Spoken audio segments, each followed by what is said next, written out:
This podcast is sponsored by Audible. Go to audibletrial.com/mediahole for your free 30-day free trial, including one free audiobook. There's over 180,000 audiobooks to choose from, and you can listen to them on your iPhone, your Android, your Kindle, or any other device that plays MP3s. Thank you, Audible. That is once again audibletrial.com/mediahole. Hey, everybody. Welcome to the Media Hole Podcast. You don't have to do those arm movements. I will. Anyway, this is a weekly podcast in which me and Ian like to talk about current events and movies and television and politics and games and all sorts of shit. Woo. It's very fun, right, Ian? It's great. It's my favorite podcast I'm on. I don't know. It's up there for me. It's the only one you're on. You don't know that. I do. I don't tell you the details of my work life. Yeah, I think if you liked a different podcast that you're on more than this one, then you'd actually tweet about being on that one. I'd actually tweet. Yeah. And where now I only tweet when I'm fucking upset about something. Hell yeah. Like having to give my elder sister money for her wedding. I didn't want to go. I had a good time. Like, I'm happy for her, but you know. For sure. That was months ago. That was in February. Speaking of being happy, or the opposite. I'm not. This is going to be a big episode. Why? Because there's all sorts of video game news, and also the world's still crazy. So let's sum up the world's still crazy. Black Lives Matter. All cops are bastards. They canceled the television show Cops. Good. I'm surprised it wasn't already canceled, to be honest. That show has always been bad. Yeah. Annie canceled Live PD. Good choices. Protesters still protesting. We've gotten some victories out there. Yeah, the protesters have. We had one victory, and then it was swiftly taken away when the cop who killed the dude was let out on bail. Yeah, one of the four. Why? Was it one of the four? Was it the guy who actually had him down, or was it? No, it was one of the. It was one. All of the right, four. never mind. News is still good. Still kind of. He raised $1 million in bail from a charity. Yep. What charity? It was like a GoFundMe. GoFundMe, I think they should take that shit down. Just return people's money. Like, you're not doing well. Well, all those people chose to try to get him out of jail. Yeah, I know, but GoFundMe as a platform should say, because they take a cut. No police allowed. No, it's like, hey, this racist is on trial for something racist he did. Here's a GoFundMe to pay for their legal fees. GoFundMe should say, hey, I understand we'd probably make a quick, because I think they take 10%, a lot of those. Something like that. Like Kickstarter and GoFundMe and all them, Indiegogo. They take money from you. So they would get, like, if the guy got $1 million bail, they probably got 100,000. So it was probably 1.1 million. Yeah. So fuck them. They should say, I know we'd make fat profit, but that's literally wrong to do. So no, we're not allowing you to do this. Yeah, they should. Also in Seattle, there's the Capitol Hill Autonomous Zone, otherwise known as CHAZ. That place is cool. I don't... What? Well, the Autonomous Zone, like, I think it's a cool concept, but it's very unorganized. Yeah. It's like it just feels like a bunch of, like, hipstery kids. Like, I understand that it's not, but what it feels like is a bunch of people who don't know what they're doing, who know a bit of legal terms and just doing it. Well, that's the same as any politician, Ian. Oh, fuck, you're right. No, but, like, did you see their thing where they were, like, they planted crops? Yeah, it's a community garden. But the community garden is, like, they just took a fucking bag of dirt and threw it on, like, uninhabitable dirt already on top of grass, and then just planted, like, mint and lettuce. And it's not going to grow. It's expanding more. They should have a guy come in and actually put effort into it instead of, like, the thing they tweeted about it, like, someone tweeted about it, looked bad. Like, I think they were like, look at the accomplishment we did. But then, like, everyone who's ever gardened in their life is like, that looks like shit and nothing's going to grow from there. It's been a few days. It's like... And? I'm just saying, you know, it's a process. But yeah, it's cool. It's a good thing to have. Fucking cops are so dumb, though. Cops are dumb. Well, because they did it around a precinct, didn't they? Yeah, because the cops abandoned that precinct because they thought the protesters would burn it down. Well, after they started gathering, and then it turns out they're like, they're going to be violent. And then they did the most non-violent thing ever, start a community. Yeah. Yeah. But it's cool. Also, Bernie and Biden both said, let's not defund the police. In fact, let's give them more money. Okay, I don't think Bernie said give them more money. He said they should get more money for training. Okay, well that's different. He's saying that they should be trained better instead of because didn't they say fucking like hairdressers have more training? Yeah. So he's saying that they should probably have a more rigid training model. So give them more money to do that. But guess what? That's not where the money would go. Bernie's being optimistic like he always is. Yeah. Also, he's an old white dude he's an old Jewish white dude who has definitely had hate crimes, and he's a politician. He has been protected by the police in the past. So he's not looking at it.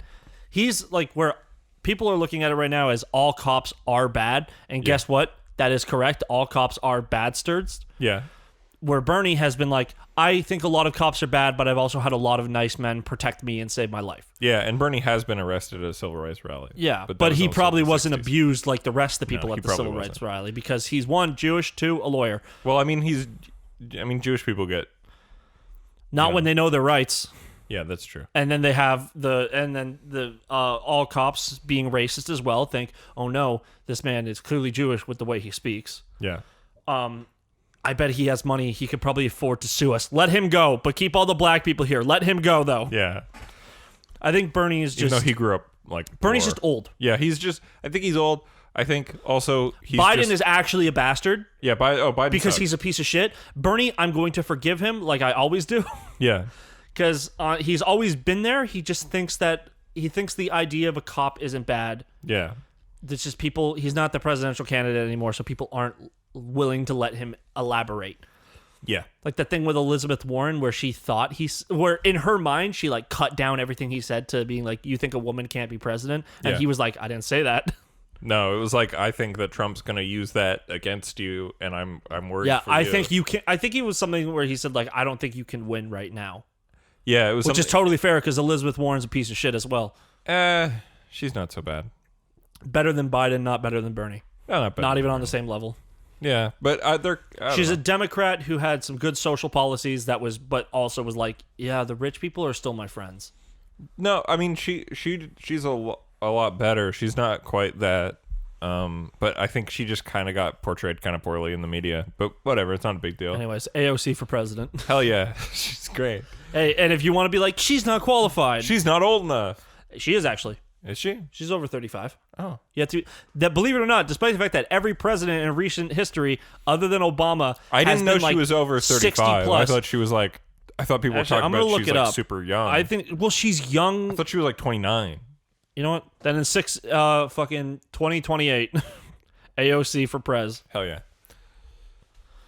Are you just fact checking? I am fact checking, but you can move on. Anyway. Oh shit, she's 30. Hey girl. She's 30. She is 6 years and 1 day older than me.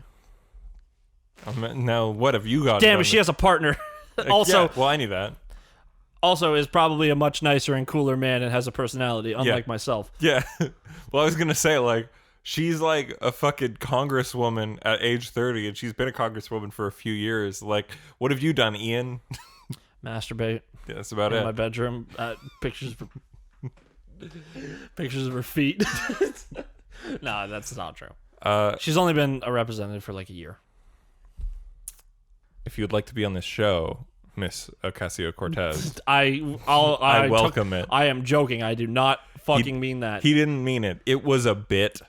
Yeah. Moving on. I don't like feet. They're gross. Moving on.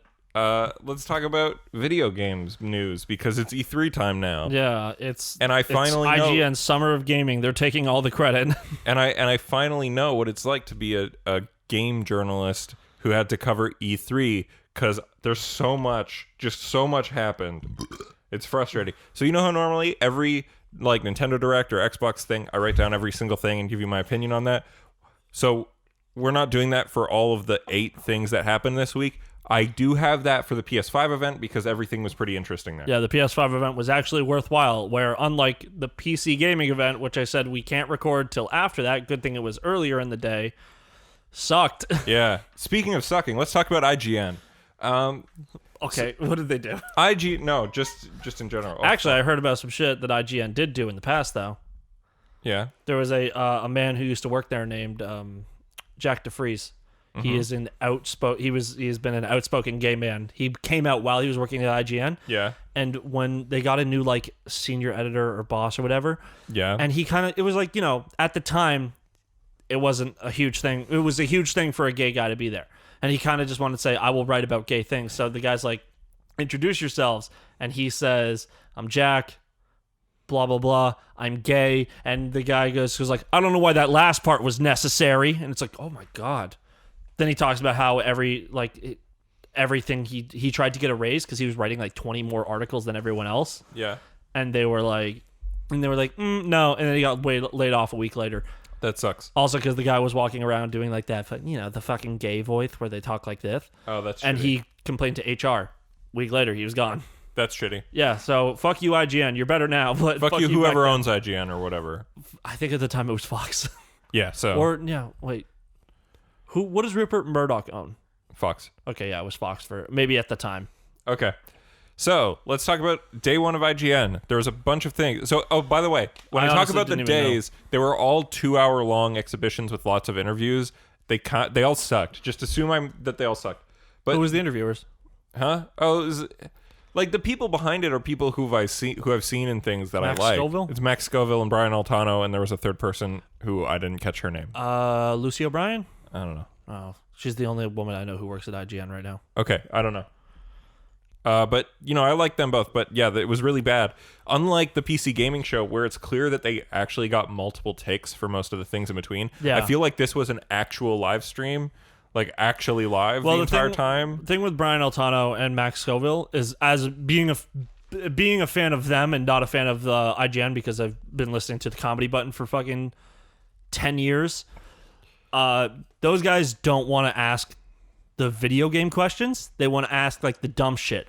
No. That's not what I mean. Like the interviews were fine. They were just boring. But yeah. like that's what I'm saying. They're plain and boring. They're not trying to make them more interesting because they're like, these questions are just what our website wants to write about. Not like, hey, can I Blair X gonna give it to you out of a fucking helicopter and drop a horse into the middle of a war zone like you can in MGS5? Yeah. No.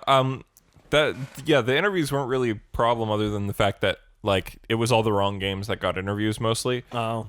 The problem was like all the parts where it was just the host talking were really awkward and not good and bad and boring and not interesting and too many ad breaks. That's IGN. So anyway, the first day, they showed off a couple things that looked good. I'm only highlighting the things that looked good and one thing that looked bad on day one. So, Werewolf the Apocalypse is a new action RPG, which is like based off of the same universe as Vampire the Masquerade, but for werewolves. Okay. Could be cool. Oh, I actually didn't know about... I literally didn't know anything was happening. Yeah. I knew about Sony, and that was it. Okay. Then there was some Yakuza 7 with an interview with Scott Strickart, which was pretty cool. Cool. You said some dumb shit last night. Yeah, so they don't know what they're doing with the Xbox Series X port. They didn't have anything to say about it that like what makes it different or better. It's going to the Xbox Series X. That's about it. Yeah, but also it still has not been confirmed that it's coming to PS5, which means it may not at this point because everything else that's cross-plat has said it was. But that is so weird that they would do that because it's already on the PS4. Yeah, but why did PSO2, which was also Sega, come to the Windows 10 store? Like it's Sega because and Xbox. Because Xbox will give them the money, but like the PSO2 shit, that series has been dead for quite a while.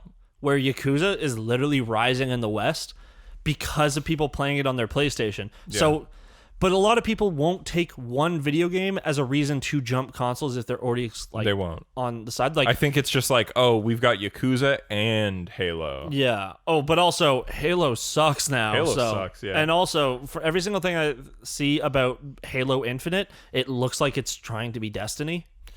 Yeah, because that it's a games as a service. Like Destiny doesn't even do well enough for other people to rip off its model. Yeah. Like why? Like Destiny's not the biggest game as a service game. I don't even know what is. Fortnite. That's not games as a service. Yeah, it is. That's just an updating battle royale.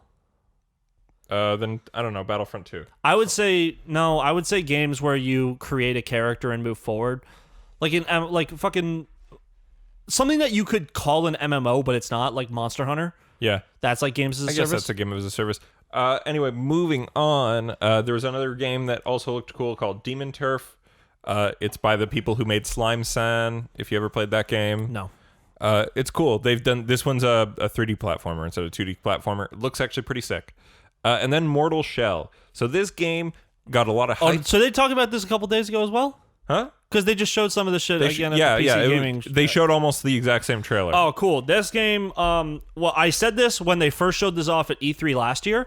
Yep. Now there is actual gameplay, or actual gameplay. If I don't see a HUD, that's not it. It's not real. There was a HUD in the IGN stuff. It's not real to me, damn it. But Anyway. also, I said the game, everything looks light. It doesn't look like there's no weight behind the attacks. And then the trailer they showed, it looked like there was weight behind the attacks in the trailer. And then they showed the gameplay thing. Yeah.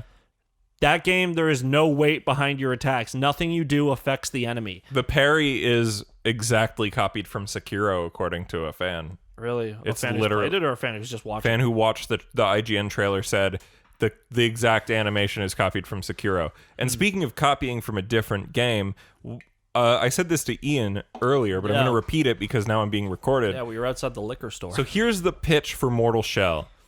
Hey, Ian, you ever heard of a game called Dark Souls? yeah. Okay, I we really all- like how that game's a medieval dark fantasy. We all love Dark Souls. So here's a pitch, right? The Yeah. gameplay of Dark Souls that you know and love, right? Mm-hmm. Pretty similar. We're going to go for about the same thing. Okay. And think about but we set it in like a dark fantasy medieval setting. Oh, damn. It sounds like what I just said, but you reorganized the words. It's like come on, like have some originality. At least the Surge takes place somewhere else. At least have, Code like- Vein takes place somewhere else. Code Vein is post-apocalyptic, and that's more interesting. Also, Code Vein has a lot more color. Yeah, but you know what I mean, right? Like other Souls-like games just are like, it's like a Shakespeare adaptation, right? You take the same words, put it somewhere else. Yeah. But also, like, every boss, like the one boss they showed off is just a dude bigger than you who is clearly not sentient. He's just like a raging machine in a suit of armor. That Which is just Demon Souls. No, okay, yeah, Tower Knight, but then also there's like 30 different bosses of Dark Souls like that. The first boss of Dark Souls 3 is called like Udex Gundyr. Yeah. He's just literally a giant man in a fucking suit of armor. There's a guy later whose name is literally Dragon Slayer Armor. Because there's nothing in the armor. You're fighting the armor. Jeez. But like, yeah, so be more original. I don't mean to shit on indie devs, but be more original. All right, now we're going to tick over to IGN Day 2, another 2-hour-long conference. Oh, cool. So again, I'm saving you all the time in the world by telling you what the actual games worth looking up are. They showed off the trailer and some gameplay for the remake of that PS2 game 13. It looked really cool, but I like Don't even know the original game. It's like a cel-shaded first-person shooter. It's like, and you're like kind of James Bondy, but you have amnesia, so All kind right. of Jason Bourne as well. It's cool. Jason Bourne has amnesia? That's the plot of Bourne. I've never watched it. Oh, that's the plot of all those movies. Is Oh, that he's really? like a secret agent who like finds all these passports that he has, and he has Huh. amnesia, and that's why he like starts fighting the I CIA. thought he was just American James Bond. Well, no, the plot is that he's like getting back at the CIA because he doesn't know who he is, but he's clearly some kind of spy man. Okay. Yeah. Then they showed off a game called Star Renegades, which was like a turn-based game that looked really fucking cool, like a JRPG-esque, but awesome. And it was very indie, but it looked cool. Look, I'm real tired of JRPGs. I really wish that. I hope we don't bring up a single other JRPG, especially a turn-based, maybe one where you have a party of 4 that you fight people with. I'm real tired of those. I hope I never have to hear another one about another one in my whole goddamn life. Well, next up, your favorite game of all time, Ian. Nickelodeon Kart Racers 2. Oh, they made damn! a sequel! Is Garfield in it? No. Garfield Kart? No, yeah. They couldn't afford to get Garfield in Nickelodeon Kart Racers 2. Also, Garfield that... wasn't a Nickelodeon show. Yeah. Also, they also had the Samurai Jack game that day, but whatever. Oh, there was a Samurai Jack game? Yeah. Does it look? What does it look like? Is it a 2D game? Does a- it look like the old fucking game you could play on Cartoon Network's website? No, it looked like a real game. Okay, I cut that game out of my writing, but it's by the people who did Naruto to Boruto Shinobi Strikers. That game sucks. but I it's actually like bought that game for $20 saying I'm going to play it for the meme. I never played it. It's like a 3D action platformer with like combos and It is that they took a. It's a PS. It looks like a good PS2 game, but not a great. They PS2 took a game. mediocre arena fighter game and then added platforms. No. It's not an arena. Controls. It's not an arena fighter. It's no, sorry, that's what Boruto is. Oh yeah, sure. This isn't an arena fighter. This is like a. It's like a walk around small areas action game. Is it It's Battle Through Time? Yeah. It looks pretty good. Yeah, it looks all right. Why is it on Nintendo? It's on Switch. Was there a Direct this week? No. Okay, it just happened to be on Switch. It's on all. It's just one of the things IGN covered. Honestly, this game looks pretty good. So let's talk about the big boy now. The PS5 big event. The actual good event this week. It was really dope. So Open strong as well. It opens with a PS4 sizzle reel, which is all right, and then GTA 5 is coming on to PS5, baby. Whoa! It's a PS3 game that we're still talking about 8 years later. Also, as a person who has played the entire campaign and has played the online extensively, that trailer is such a lie. Because they interspliced online content with the campaign. So you're going to think, oh my god, I can get these fucking flying vehicles. I can get the DeLorean that flies and shit. I don't think anybody can be missold on GTA 5. It's been out for 8 years and it's the most I'm highest saying selling there game is ever. some guy out there who's just like, I don't know, I'm never going to play this GTA 5 thing. And then saw this trailer where they're like, there's all these sci-fi amazing fun cars. I'm going to fucking play GTA 5 now. What do you mean I have to play online for 300 hours or drop $120 to get these? Well, you're going to get $1 million a month if you have it now. Have it now. Which if you're on PC, it's real cheap on the Epic Games Store. Also, it's like it was free for a bit. It was free for a bit. Well, if you bought the version you get on the Epic Games Store now is pretty much just buying the $1 million. And then you get an additional $1 million. It's not a free $1 million, though. You actually have to play the game. Oh. They keep saying it is, but last time I logged in, it said I had to do 10 daily challenges a month. You get 3 a day. Damn. So you have to play it for at least 4 days. And they're usually shitty daily challenges. Like, hey, why don't you go arm wrestle with someone? Why? Why don't you go play tennis? Who the fuck plays tennis online? Also, it's laggy as shit. Yeah, man. Totally. I played golf against someone one time. That sucked as well. GTA 5 is my least favorite Rockstar game to come out after Rockstar Table Tennis. Don't at me. Okay, well, you just said it as an opinion. You didn't say it's the worst. No, yeah. It's my least favorite because, like... My least favorite is Red Dead Redemption 2. Because you have not played it. Because Nakey Jakey made a 45-minute video about it. He said he loved the No, fucking I game. ignore that last 1 minute of the video. You mean the first and middle... And all the parts where he's like, "This game's great, except these problems." As Chris was screaming about us, I just want to dislike things. That's what I said about you. No, I just want to dislike things that I have no interest in playing, so I can justify not playing it forever. You would fucking like Red Dead 2. Maybe now that it's on PC, I would, but like, well, why would the platform make you like it or it's the dislike controls it anymore? because the jankiness of the fucking not the jankiness. Does GTA even play good on keyboard? It's better on keyboard than it does on mouse. Oh. I mean, than it does on controller. I've heard the opposite, so I'm surprised. Well, then the people who say that are bad. Okay, sorry.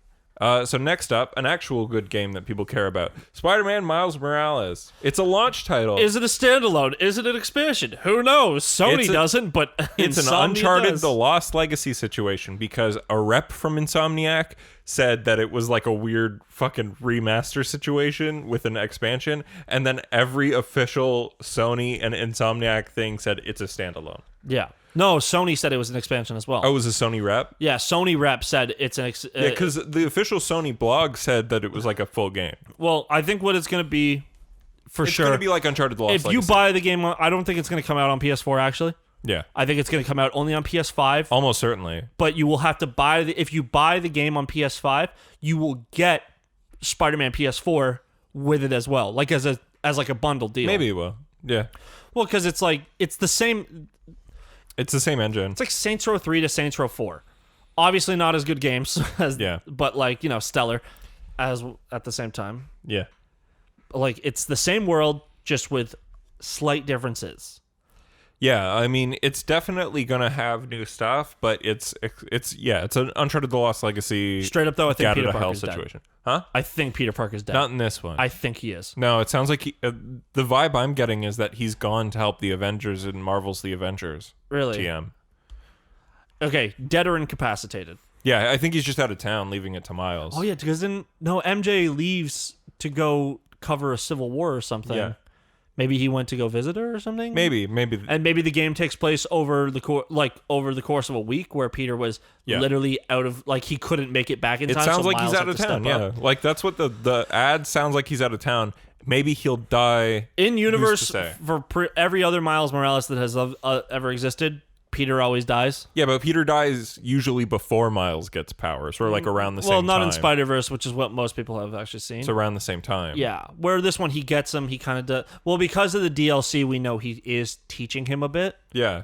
So, but also I like the way Miles like work. Like you can see in one of the shots when he's like web slinging. Yeah. Peter has very like rigid gymnastic moves. Where like he has the same form he does it. Miles just looks like a little more free form. Yeah. And it looks cool. It does look cool. It'll be dope. And I think this is not Spider-Man 2, but Spider-Man 2 will come in a few years. Like maybe 1 or 2 years. Yeah, this was definitely a DLC. Yep. This was a fourth DLC that just kept getting bigger and bigger, and they were like, you know what? Let's just make or 1.5. Yeah. Or Sony said like, "Oh, this DLC you're working on, just make it a standalone, like work it into one." Mm-hmm. No, I'm sure the content was big enough that it could it could be a shitty standalone, but then Sony was probably like, make it into a good standalone. Yeah. And then of course, because I trust my daddy corporations. Yeah. And then of course, Gran Turismo 7. Who cares? I don't. Ratchet and Clank Rift Apart. That Holy girl shit. looks cute. Also, the game looks incredible. Also, you're an idiot if you think there's no loading screens in that game. No, but they're hiding like that. They're able to do. I'm not saying there's no loading screens, but when he's jumping through those holes, he's loading into completely different levels. There's a visible loading. There's a couple ports and there's a visible hitch in there. Yeah, but it's not. It's still really impressive. It's all right. All right, Ian. Well, okay, when games do that thing where it's like, oh, you can go to different zones or like you can teleport around from different levels and stuff. He's not going through a tight space. It just he's not in an elevator. It's a very long like loading screen when you first get into the game. Oh yeah. They're just loading everything at once. So if the PS5 is good enough. No, it's using an SSD because remember I told you the PS5 SSD is faster. Bro, my GTA 5 is on my SSD. It's to load that fucking map, it still takes 20 minutes. No, but I mean like the way that but the GTA 5 is a bad game. SSD, they said like, they said it's so fast that you don't get to see Spider-Man on the subway in Spider-Man PS4. I also didn't get to see Spider-Man on the subway in my Spider-Man PS4. Because you didn't fast travel ever? No, I fast traveled all the time.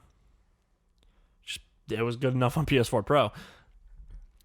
They said it's like less than a quarter of the time for PS4 Pro even. Yeah, actually, you know what? Maybe I didn't fast travel. Project Athia.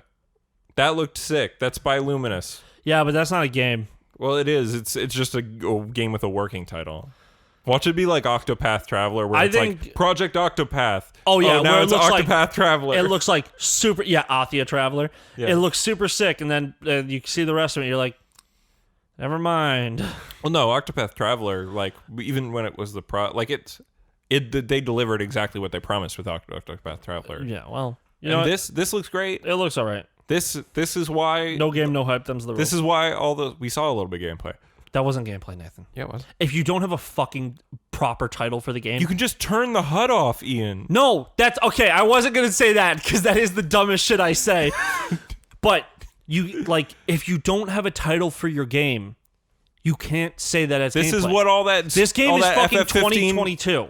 This is what all that FF15 DLC was canceled for, Ian. There is so much FF15 DLC. No, all the stuff that got canceled, all that money went to this because it's the same devs. Okay, I literally do not think this game's not going to come out till 2022. Oh yeah, the gameplay is not going to look like the same, or it's going to be toned down a bit. There's going to be elements that are different. It looks fine how it is, though. But it looks cool. Yeah.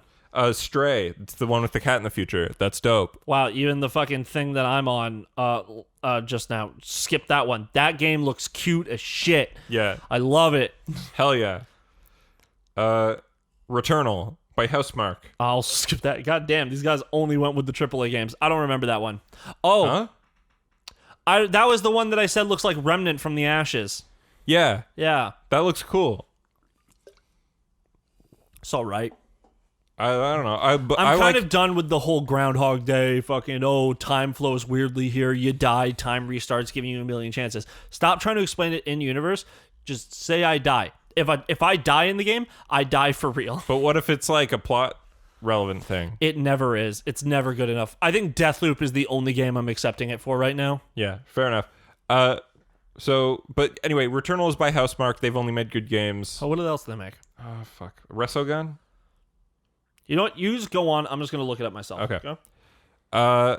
Sackboy's A Big Adventure, which... Can I offer 2 different titles that they could replace that with? My nuts. Sackboy's Little Big Adventure, which is probably what they should have called it. Or my favorite... Did you say the company was called Housemarque, by the way? Yeah. Okay, I think because Google QUE. Ends in QUE. Oh. Fucking Frenchies. But my favorite alternate title for Sackboy's Big Adventure is Sackboy is Back Boy. Okay. Sackboy's Little Big Adventure is a much better name. Sackboy is back, boy. That is a good tag for a trailer. Thank you. Just like, well, you show Sackboy and then it's the flavor text. Sackboy is back, boy. So it just looks like Super Mario 3D World. You want to know what I said? What? Yoshi's Crafted World. Same diff. But like, I've played Little Big Planet. Sackboy's not a character, and you always dress him up as other PlayStation characters. Yeah, which is when you saw the second player and the third and the fourth, they all look like ass. Yeah, because the simplicity of Sackboy is nice. Dressing him up with like little hats or dressing him up as Dante from Devil May Cry. Well, little things is fine. Or but Kratos those from were God of War. So fucking out there. Yeah. Also, I just think it's dumb because Little Big Planet. The reason this isn't Little Big Planet 4 is because I bet there's no actual like level creation in this. Yeah, because it would be which sucks because that's the best thing about Little Big Planet. Little Big Planet was 2D, right? Yeah, but like 2.5D, there was depth to it. You could go like back and forth. Yeah, and like you could make like it was way better than Mario Maker. You could make ridiculous shit. Mm-hmm. You could people made Doom in Little Big Planet. You could just play it and it's Doom. It's fucking ridiculous. But yeah, Destruction All Stars. I have here. Twisted Metal for the Fortnite generation. Yeah. Oh man, that's exactly. I was watching it with Stevie after we both got home from work. That's exactly what we said. It starts with all the Fortnite character design. I'm like, oh, this looks lame, and then it shows the gameplay, and I'm like, oh, this is sick. It's like Twisted Metal. It's all right. I wouldn't pay full price for it. No, if it's a free to play game, I'd probably try it out. But I was gonna say like it's about $20. It looks like Rocket League. Free to play at $20. That's about it. But they showed that girl with like the fucking cat helmet. Yeah. Like making like emotes and stuff. I'm like, wow, that's like a more high tech but also shittier version of an amazing character from Durarara. Yeah. And then he was like, who's that? I'm like, oh, and then I sent him a picture of Stealthy Sturluson, who is fucking so cool. Yeah. She is a chick who just goes around in like a leather like biker suit. She's but awesome. She has a yellow cat helmet on because she's actually a Doulahan. Like a headless horseman. She is a Scottish headless horseman. Yeah. Maybe that Irish. character. I think Celtic. I think Irish. But they share the same lore. Like when you go real far back, Gaelic and Celtic, I know they're technically both Irish, but they also share stuff with the Scottish. And I think every single time Japan brings them up, they always say like Scottish. Yeah. Because if you watch the show, a stellar slice of life show called Interviews with Monster Girls, it's not actually creepy, which is why it's stellar. There's a Doulahan and they say Scottish on that. Kenna, Bridge of Spirits. Holy shit, that looks sick. Oh fuck, which one was this? That was the one with the Pixar. This is the like the cute girl, and she had like she looked Pixar. Yeah. Look, yeah. I it looked like a Jack and Daxter. It was like a Pixar take on Kobo and the Two Strings. Yeah. Or I was saying like the type of game is that it's Doulahans are Irish. I told you. Yeah. Well, you didn't fucking tell me. You didn't know. I exactly said it. No. Okay. Rewind the episode. You can edit these. Goodbye Volcano High is entirely my shit. I did not like this. It's dinosaur scaly high school anime non-binary punk rock main character. I think that's not a game. It looks like a thing I'd rather watch as a TV show. Yeah. But they're probably gonna make it like, oh, it's Life is Strange, but way over animated. And it's like it's like a choice based situation. I just rather, well, it's choose your own adventure that they call a video game, but it's just a TV show, which I'd honestly rather watch it as a TV show. I like that kind of game. It looks cool. I'd like for adult TV shows meant for older people. Yeah. That's not Family Guy or The Simpsons or Harley Quinn. Yeah. F is for Family, Big Mouth, shit like that. Not just comedy shows. To actually be expressive and have like different art styles or or regular show. That show is so good, and it's definitely not for kids, but they had to play it down so it's for kids. But that tackles some real shit. Yeah. And not like Adventure Time when it's all like real shit about like how you feel in yourself and stuff. It's like there's a point in the show where Mordecai, the Blue Jay, he's into this girl for like the longest time, and then she's like very much like, I'm not into you, and then he goes on and moves on to someone else, and then all of a sudden she comes back and she's like, I broke up with my boyfriend, and honestly I think I'm kind of into you. And he does the shittiest move in the world, and he dates the girl he was trying to see and her, and it blows up on him, and he looks like a dickhead. And it just shows you stuff like more adult relationship stuff. Yeah, but I mean, this could be great. I'm sure, like, I'm gonna like it, probably. Yeah, you're probably gonna like it. I'm never gonna play it. That's fair. I'm glad this got, because the PlayStation... I'd watch, like, a silent Let's Play of it, of doing the best route in the game. You mean just a World of Long Plays type situation? What? Like the website World of Long Plays. I don't know what that is. It's just where they have, like, it's just full playthroughs of games with no commentary. Oh. Yeah, I'd watch that, but, like, it's like a TV show sort of, like, setup. Yeah. Someone should work it like that, where it's exactly like 23 in a weird amount of seconds because there's a commercial that went on a bit too long. That's funny. Where was I? Oddworld Soulstorm. This is for somebody. Yeah, exactly. This was for somebody. I'm sure they were that trailer was like supposed to be super hype for a character that I've never cared about. Yeah, like Oddworld. I knew kids who loved Oddworld. I just never touched it. I know Oddworld was like. To me, I thought it was like a game that just came out, but apparently it's like an older game that got remastered. Oh yeah, it's PS1. But I just literally don't care. Oddworld was one of the many PS1 potential Sony mascots that they never picked. Oh well, and then what the fuck is in my? Oh, that's the. That's a letter.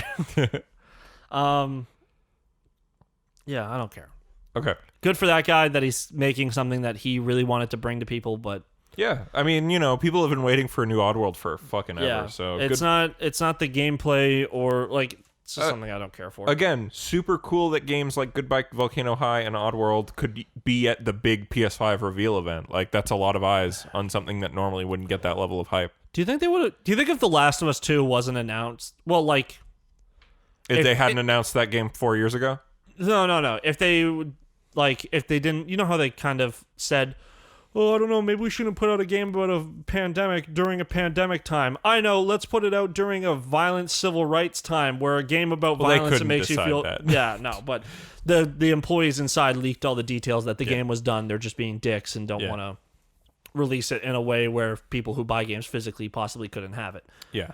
It was all about money, not about sensitivity. Because if it was really about sensitivity, they probably wouldn't put it out now. Yeah. Ghostwire Tokyo, we finally got to see gameplay. What I was trying to get there is, do you think they would have put a trailer during of The Last of Us 2, like a gameplay trailer at this Sony Days of Play shit? At this? Yeah. If the game didn't have a June 19th release date. If the game had a PS5 version and if it was coming out, yeah, I mean, honestly, it's so close, but they did the same thing on the PS3 with the original Last of Us and it worked out. Mm-hmm. But like it's like you're all gonna fucking buy The Last of Us 2 on PS4, and the 30% of you that will end up liking the game will then go buy it again on a PS5. But they assume most of the people that bought it, like the first one, would want to buy it again, like me and Chris, who bought the game twice. Oh, I didn't have a PS3, so I bought the game on PS3. I didn't even technically buy it. I bought a PS4 that gave it to me. Yeah, and then I didn't play it. Blake did, and I watched. Ghostwire Tokyo, we got to see gameplay of it for the first time. It's a first-person action game. It's a little less... okay, it looks like it's good, and I trust Shinji Mikami because he's great. Yeah. But it's not... It doesn't live up to its original cinematic trailer, I thought it was going to really be... sick. different. I thought it was going to be something else. I didn't know it was going to be this. Honestly, watching this, I felt like it was a PSVR game. I didn't, but Just the entire vibe I got from it the whole time. I was like, this feels like something that would feel really good to play in VR, but it will be kind of boring to play on a controller. I think it will still be good to play on a controller because, again, Shinji Mikami, he knows what he's doing. But yeah, he's going to send Slender Man after you.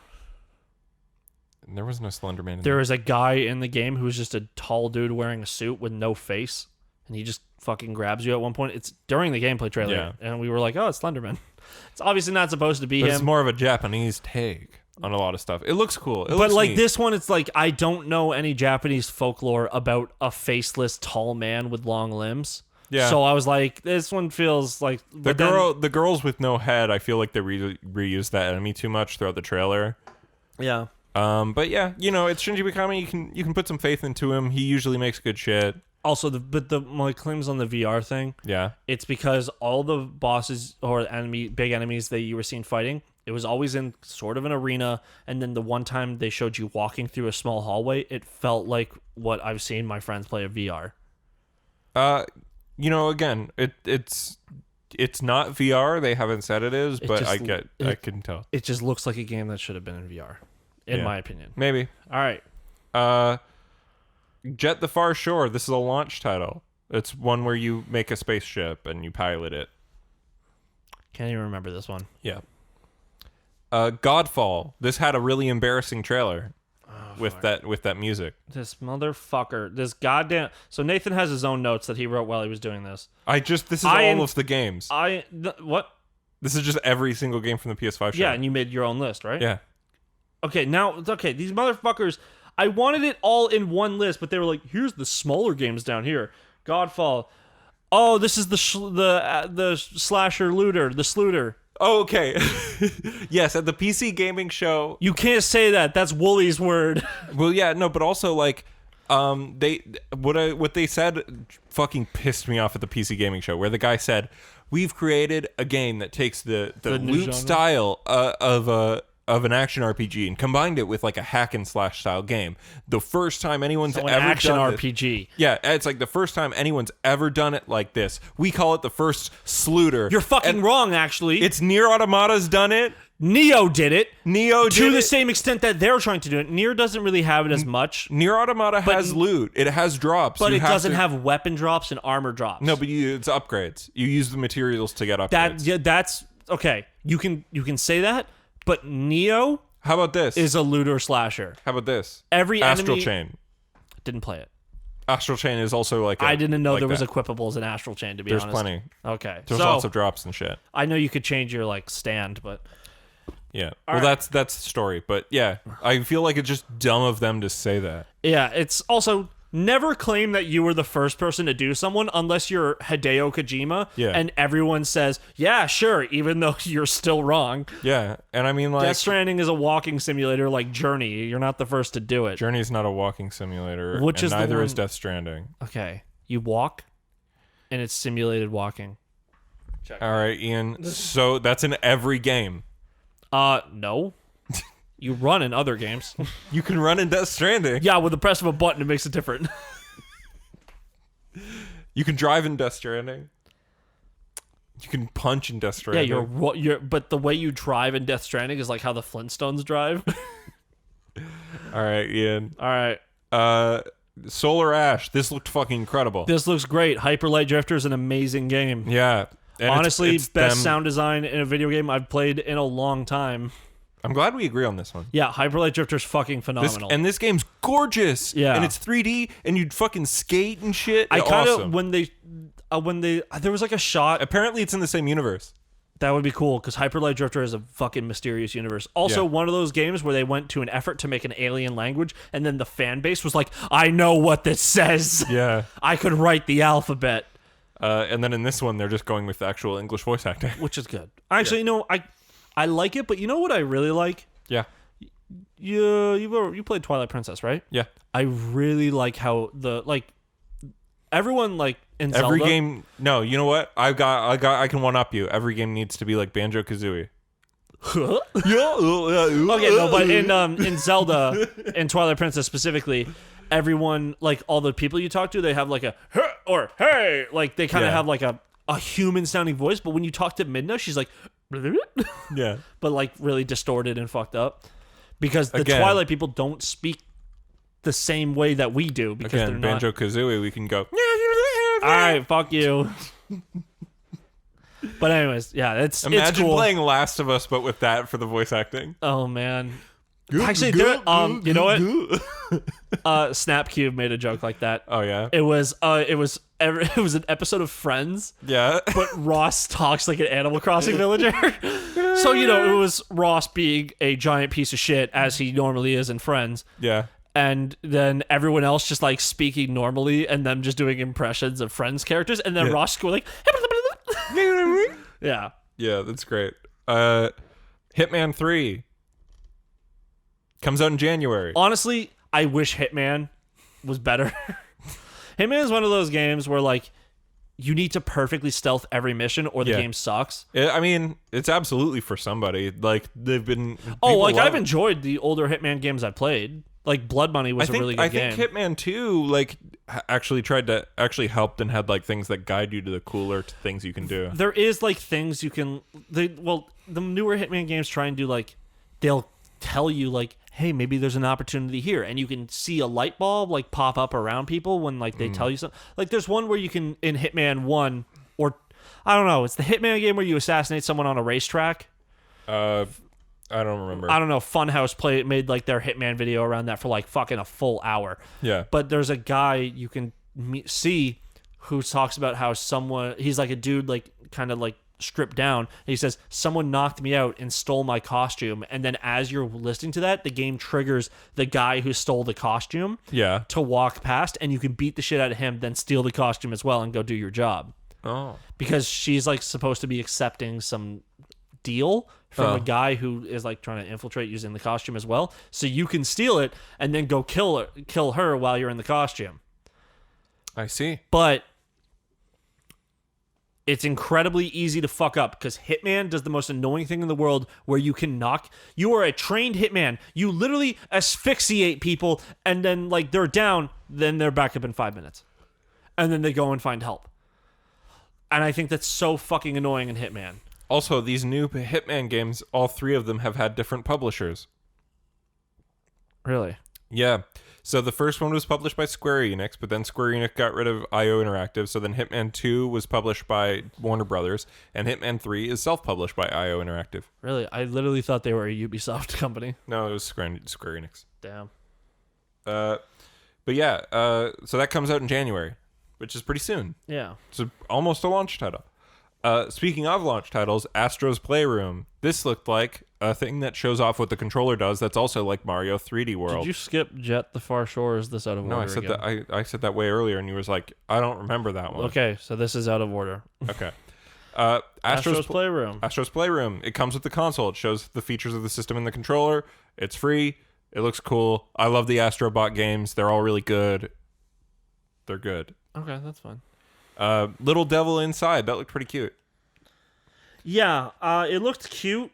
Once again, another game where I'm like, I don't think I'm gonna play this. I liked how they kept cutting from him doing the big that was the cute big part. adventure, Yeah. and then cut to the butler just like chilling. Shitting himself. Yeah, that was all right. Yeah, looks like a good game. The combat looked pretty fun. Yeah, well, this thing is claiming it. Well, Yeah. Part Monster Hunter, part Dark Souls, part Metroid. And it's like, oh great. God. Wow. Those are three games you that hit have the nothing... fucking glorious 3. Wow, you mean Dark Souls? A game that's kind of like a Metroid game already? Yeah, and level design. Yeah. Yeah. NBA 2K21, the thing we've all been waiting for. Literally skip this. It's a launch. I have written here launch title, but who cares? Yeah. No. When I was watching with Stevie, I was just like, the guy showed up and he's like, "Show you guys, it's gonna blow your fucking mind." And I was like, I just paused. I'm like, "Can I just skip this?" And he was like, "Oh yeah." He's already saw some of the stuff. He's like, it's his character in a room throws a ball. That's it. Yeah. So I just skipped through it. Yep. Now for the real shit. Bug snacks. Honestly, at the beginning of this, I was like, this game doesn't look good. And then by the end, I was like, this game looks really fun. Yeah, it's by the Octodev developers, or Octodad developers, Yeah. which that game's fun. It's a launch title, and fucking Caro Caro Bonito, baby. Yeah, no, as soon as they played that, I was like, that's Caro Caro Bonito. I know. I was like, that's what got me hype. I was like, this looks weird. Yeah. And then it's like Caro Caro Bonito. I'm like, I'm into it. And then by the end of the trailer, I was like, I'm into this. You know, there's a guy in Caro Caro Bonito named Kane West. Kane West? Yeah. I did not know that. Yeah. Now you do. But yeah, that game looks great. Speaking of games that don't look great, Demon's Souls. Why'd you gotta do that to me? Just kidding. I'm glad Demon's Souls is getting a remake so that my friends who are fake fans of the Souls series can actually play the real game. We can finally play the original Souls game. Yep. I'm excited. Yeah. I don't. It looks great. It looks. It looks visually We very went over nice. this last Yep. night. It's like, and I'm just parroting what someone else said who's actually played the game. I like the older Dark Souls and Demon Souls aesthetic where everything was a lot darker. But I get do why think you this would make looks it a lot brighter. nicer. Like Yeah, just explicitly, It's just even if it's something- different. I feel like there's anything you could do with the skybox that doesn't make it as nice. But it looks like a nice day out where the Dark Souls world is supposed to be dark, decrepit, and shitty. Well, it's not. Remember, while Dark Souls 1, 2, and 3 all take place in the same universe, Demon Souls Not really. doesn't. Not really. Dark Souls 1 and 3 take place in the same universe. Well, but Dark Souls 2 does as well. It's a different land. No. Okay. No, but that's the problem is that the land in It's like a Dark Souls 1 different island. and 3, it's Lordran, which is very important because like that's where the big battles take place. Dranlaic being someplace that's far away but had the same issues doesn't make sense. Because the reason why the dragons are defeated and the humans are all fucked up is because we stole power from the gods so we could throw lightning and it destroyed us. Okay. And the only person keeping it not going to complete darkness is Gwyn, which you then kill, but he's also much powerful than you, so like you kind of just doom the whole universe. Dark Souls is weird when you look at when you actually know the lore. Like everything you do is just bad. All right. Deathloop looks awesome. looks awesome. It's by Arcane, the Dishonored team. It's going to be a launch title. It's console exclusive. Oh, really? Yeah, Fuck. but it's going to be on PC. Never mind then. It's cool. It's just console exclusive. It's just any Same game that's a shooter. I would really like to play it on PC. That's Same about with I will. I can. Godfall and Ghostwire Tokyo. Fuck off, Godfall. Ghostwire Tokyo, cool. I'll play Godfall. I mean, it's multiplayer. Gearbox. Huh? It's Gearbox. They only published it. Randy Pitchford is the owner of Gearbox. I know. No, but like the publishing is Yeah. a subsidiary of Gearbox Software. So it's all back to Randy, baby. Yeah, but I mean, no. I know it's published by Gearbox. I'm saying it's developed by not Gearbox. But the money goes to the publisher first, and then the Yeah, I publisher guess. gives out the money. Yeah, I don't I know. I would like to see more of it before But I really... it's like Because, I have my morals just like I did about it, and then Borderlands 3 was on sale, and then I bought it. yeah, but like my vibe with Godfall is like it's a launch title. If it comes out, it looks good, and like I can play with my pals because it's like 4-player co-op. Also, we have to play it on PS4 or PS5 with you. Yeah. Like, we can't be like, oh, sorry, Nathan, we got it on PC. I mean, you can because it's coming to PC, but only via Epic Game Store. I'm fine with Epic Game Store now. Oh, see, I thought you'd be like, should Well, I get no, it on the 'cause, PS5 or the PC? Tony Hawk came out only on the Epic Game Store. Well, why would you want Tony Hawk on PC? I didn't know it was on anywhere else. What? I didn't know where It's else on it was. PS4 and Xbox. Well, I bought it on my PC. Oh, you already paid for it. I already paid for it. I got That's the my deluxe beat edition that comes with the old costumes, Oh, cool. so that I don't have to look at old Chad Muska. I want to look at old Chad Muska because it's fun. Anyway, why did we talk about that? Deathloop. Deathloop looks sick. It looks awesome. Great. Looks like Dishonored with guns. I was actually saying some shit earlier before the trailer, like that one. I'm like, why is every trailer featuring a woman in video games now? It's always a white woman. And like we don't see, like I understand that it's because of things, because women. But you gotta bless up to the Walking Dead Telltale games. Clementine was black the whole time. but also a child, Yeah, but but also Lee's Lee's not black. a white dude. Yeah. Yeah, that's the real shit. Is that I was saying they showed all these games with white women in them, and I'm like, can we just get like a game Like, it doesn't have to be a And then- woman yeah, every then time. Maybe Deathloop, it they're could both be a black. black guy. Yeah, they're both black, and they look great. And it's also like an entire game that takes place within a James Bond intro. Yeah, because straight up, I'm so fucking tired of being a white dude every single time I play a video game. Deathloop looks cool. I'm really hyped for it. It's a launch title. I'm absolutely buying it day one on my PS5. Ian probably going to get it on the Epic Game Store. Yeah, well, is that where it is on I PC? don't know. Probably they haven't announced. Who Could be knows? Steam. It's Bethesda. Who knows? Maybe they'll make another store. Oh god, no! I think they're already. Actually, EA dropped their store recently, so hopefully everyone learns their fucking lesson. Bethesda announces that Deathloop on PC is only playable inside Fallout 76. Oh god. Well, I'm fucking not playing it then. Because I don't want to just play get it on PS5. Don't want to play a shooter with sticks. But it's like Dishonored. Had a hard time playing Dishonored on controller as well. Oh, okay. Well, And that's not even a shooter. anyway, that First person cool. perspective just really doesn't work for me on controller. Then I hope there's crossplay because I want to invade your game and piss you off. You will not, because I'm better than you at fucking shooters. And it depends though. Yeah, it because depends on the it's shooter getting, and like it's what getting you can the do. drop, and it's like Maybe you could also like use traps on me or some shit. Like, Yeah. you know. Next up, Resident Evil 8 Village.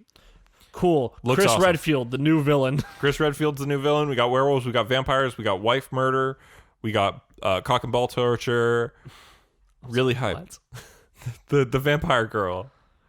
Just CBT to you? She seems to CBT you. God damn, I got a new waifu. Yeah, it looks cool. I really like Resident Evil when they do things that's like, it's not the virus anymore. It's the Lost Plagueis virus. And it's like, guys, it's still the same fucking virus. It's not the virus anymore. Now there's just werewolves and shit. Created from a virus. You have to play Resident Evil 7 now, Ian. No, I have it. I gotta play it. Okay, you should. It's good. Yeah. I would just really like a female protagonist again. Play Resident Evil Revelations 2.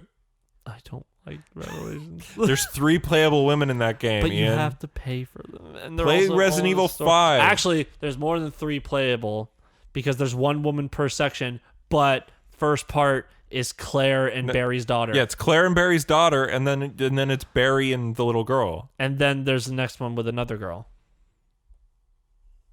Really? I think so. There's Barry and a little girl. And I think there's another group. I think it's that girl that no one likes. Anyways, Resident Evil Village looks cool. Wish it wasn't first person, but I can deal with it. looks great.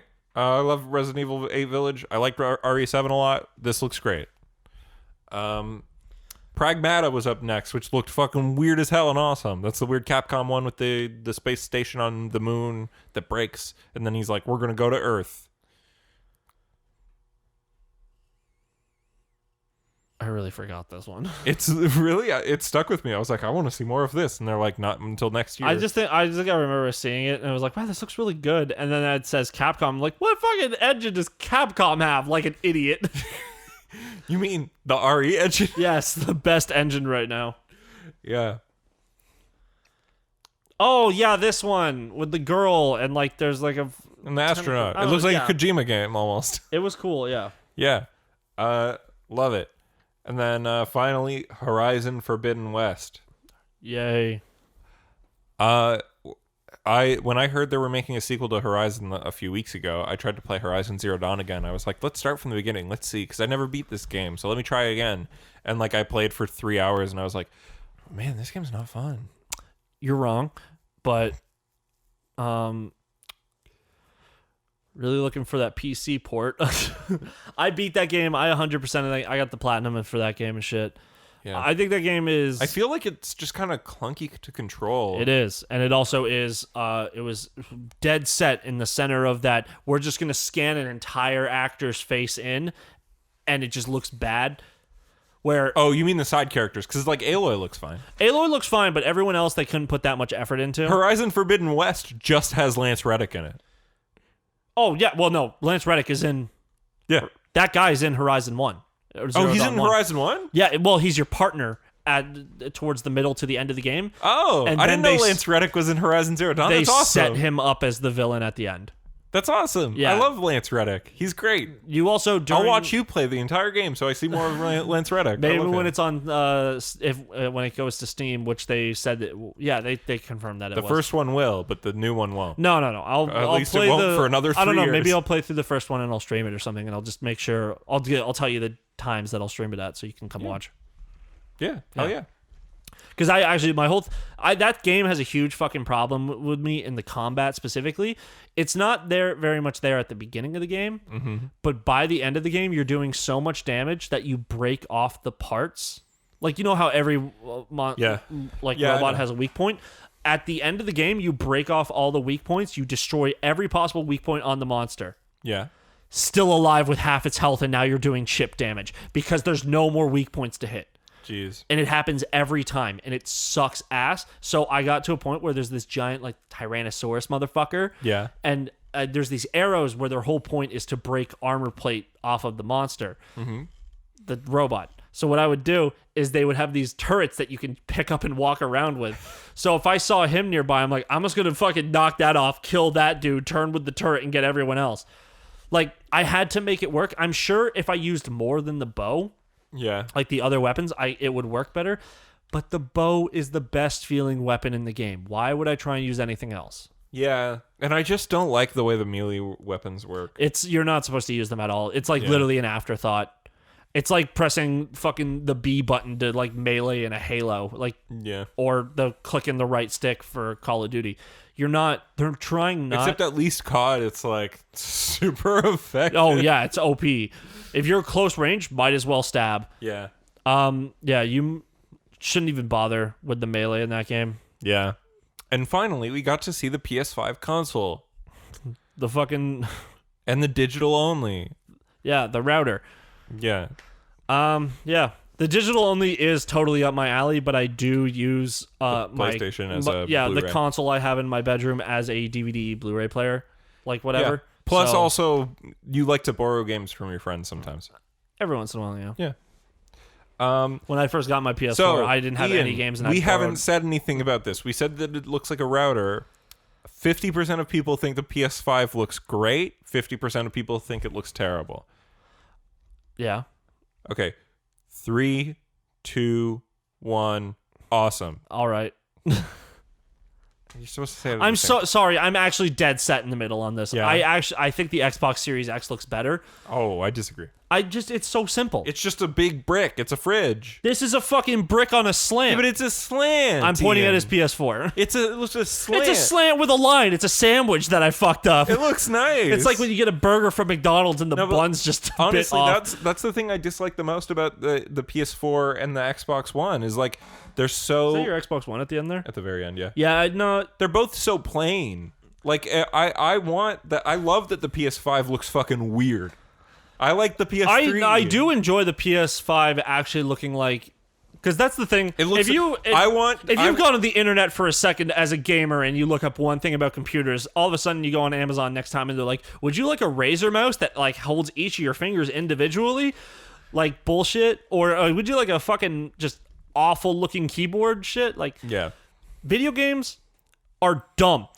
Everything like associated with them is fucking stupid. I like that the PS5 looks like the PS3. Yeah. The PS3 is a chunky boy. Yeah. The PS4 little like slender. Yeah. They fit everything in. I don't like how big it is. It's literally the size of your fucking computer right there. It's a little bit smaller than the computer. Still, that's too big for it's as big as the PS3 on its side. No, it's bigger than that. It's a little bigger. Yeah, but that's a smidge bigger. It's shorter than my computer. I play my PS4 on its like I have it standing up. I have a little cubby hole where it goes in. You have it sideways, like standing up? Yeah. Okay. It almost hits the top. I literally can't have the PS5 standing up. And it can lay down. I don't think I can have it lay down either. It's too big. It's too long. So you might just have to have it on the table under your TV. I think I'm gonna have to rip out that fucking the divider. Yeah, that one shelf part and have it just sit from the top. And then I have records underneath. I'm gonna have to move those to a different section. Yeah. So I mean, I can make space. I think I could have either. Well, but also the way your shit is set up, this is a proper TV stand. I'm taking one of those fucking IKEA like shelf block things. Yeah. And shoving stuff inside. Yeah, it's weird because you need to have it on a little standee to work either way, lying down which is odd. And like, it's an odd choice. I love it. I love how dumb it is. Also, though, I don't like how consoles really push the standing up aspect of them anymore. Yeah, it's such a weird thing. Like they started that in the Xbox, that the was PlayStation. big on Xbox. Yeah, well, Xbox 360, Xbox 360 original model PS2 liked to sell itself as being that. and then The Wii. But then PS2 Slim, it was like, no, don't fucking stand this up. Yeah. The Wii was an entirely vertical console. Like they really, you could. That's the thing about Nintendo is they wanted it to be vertical. Real Doesn't have ballers, to. real motherfuckers played their GameCube standing up. Yeah, real fucking nerds played their Wii U standing up. Sorry, what, Ian? Their Wii U. I've never heard of that. Oh yeah, sorry. It's the Dreamcast 2.0. Oh, cool. Yeah. Was it good? Was it as good as the Dreamcast? It's better. Disagree. No, it was actually about the same with the reception of the public. Hey, actually, you know what? At least with the Wii U, you could, with like 80% of the games, you could just straight up, oh, I can't use the TV right now. Let me play on the gamepad. You're right. That's true. But But also it died super quickly, so never unplug the it. Dreamcast's memory cards were Tamagotchis. Or little Game Boys, actually. Because you could play full games on them. But like in Sonic the Adventure of the games, you could Tamagotchi your CHAZ on the memory card. The memory card had a screen. Oh, that's cool. Yeah. I actually never owned a Dreamcast. I didn't either. I I had a friend who did. He was the cool friend. I guess Because you could play fucking Crazy Taxi at that guy's house. You could play Third Strike at that guy's house. You could play fucking Jet Grind Radio at the time, but Jet Set Radio. technically, if you let step relationships go this far, I had a step uncle. Yeah. Step aunt and uncle is my stepmother's sister Yeah. and her husband. They had a Dreamcast, and we would go every once in a while. I'd be like just sitting around and be like, "Can I go play the Dreamcast?" And they were like, "Yeah, sure." But they were one of those people who broke their Dreamcast, like jailbroke it. Oh, So they had every game. that's awesome. That was actually my first time I ever played Unreal. Oh, Unreal Tournament? Yeah. Yeah. And even then, I was like, God damn, this game looks good. I remember going, Jet Grind Radio, this fucking game's awesome. Yeah, I remember not getting Crazy Taxi. You didn't get it? I was just like, what? Like, Did you why? play Simpsons Road Rage, which was just a Crazy Taxi I played ripoff? Hit and Run. Oh, Hit and Run is better, but Road Rage was the Crazy Taxi ripoff. Yeah, Hit and Run is GTA. Yeah. Let's say some more things about the PS5 console so that we have something to use for the thumbnail. You already have enough, but yeah, sure. I'm sure this has been like an hour and a half of PS5. If the black part in the middle of the PS5 was red, it'd be Kiryu. If the outside part was red and the middle part was also red, but also maybe a dark gray, it could be Dante. Yeah. Or no. Or blue! Flesh color. Wait, no, it's black in the middle, right? Yeah. Blue on the outsides. Vergil. We've broken it. Yeah. We figured out how to put a Vergil into This PS5 is a already. thumbnail, and also, maybe I'm just going to paint it blue. I'm just considering actually doing it. Actually, yeah, you know what? It's very similar to was his another code, thing. too. Did you ever like take the faceplate off your Xbox 360? Yes. Did you ever paint it? I didn't paint it, no. I fucking did. Mine sucked. Because but the old I'm Xbox not an artist. 360 I had that was already cool because it was the RE5 one. Yeah, like, no. all red. I had the first Xbox I got was the basic Xbox, Yeah, the white one or the black one? white one. I got then I got a black one. Then I had the late. I wish series I had Xbox. this- I had like so many Xbox 360s. Yeah, I had two. I think my first one was a hand-me-down from my stepbrother Oh. because he got like the Xbox and then he was like, I don't have enough space on it. And then they were like, well, there's money. So Yeah. they bought him an Xbox Elite. Oh. And then they were like, oh, well, we have the Xbox. We could trade it in and get $20 or just give it to Ian. Yeah, I had the red Xbox 360, and then I got was it called the Elite, like the black one where it had like the fancier one? I don't know. I think it was the Xbox 360 Pro version, which was the black one that had that had 128 gigs. Yeah, like And then one, the Elite was the one was the end game Xbox 360. the final one where it was like it beeped when you pressed the buttons. Yeah, and and the stuff. buttons didn't actually click anymore. It was like touch That, sensitive. so I had that one second. yeah, okay. But I wanted the second after, like a year after that came out, there was the Star Wars Connect version, which I really wanted. yeah, my Xbox. Did you see the Star Wars Connect version of the Xbox? Can't remember it, but my first Xbox that I got from my stepbrother bricked. Then I got my own. Yeah. I think we sent it, and they were like, "It's fucked" or some other shit, and then they ended up buying me a new one. Oh, nice. which was nice. My dad was real cool with that shit. My mom is not. But and then eventually I had an Elite. Don't know why. Oh no, I had. You know why I had so many? Because I couldn't take the Xbox from my dad's house to my mom, so I had to get more than one Xbox. Second one. Nice. Yeah, it's good shit. yeah. But no, so the Star Wars Kinect Xbox it looked like R2D2. It was all R2D2 You know, colored. man, I really should have tried like get a PS3 at my mom's and then like Yeah. an Xbox at my dad's. Actually, it would have been the opposite because I had more friends on Xbox. Yeah, but I mean, PS3 I think in general was better. I mean, you didn't have to pay for online. Other than that, disagree. I think Xbox had a better social aspect, and their servers were much better for the online. Servers were better, but PS3 I think I still think PS3 probably had better exclusives. Just personally, because I like also preferred the PS2.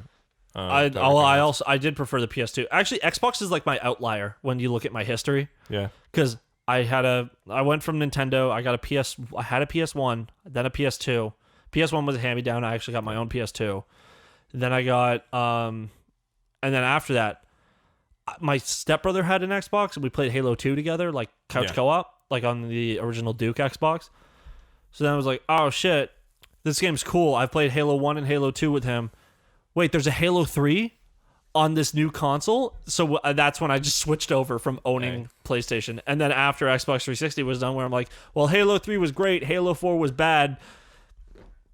That Dark Souls shit looking pretty cool. Then I got into Dark Souls. Then it was like Bloodborne's on PS4. I'm like, that's where I'm going. Yeah. And now I'm gonna get a PS5 because Demon Souls. Also, there's just exclusives. Just also other good shit, but and just basic like things about PlayStation just a lot cooler than Xbox's. Yeah, and the fucking Xbox Series X is gonna have the same UI as the Xbox One. And the UI on the Xbox One is sucks dog trash. Ass. Yeah. Navigating it, even knowing where to have to look for, is shit. I'm surprised. I literally gave it to my sister because her TV in her room. She's one of those fucking crazy people who sleeps with a TV on. Oh yeah. So her TV in her room is a smart TV.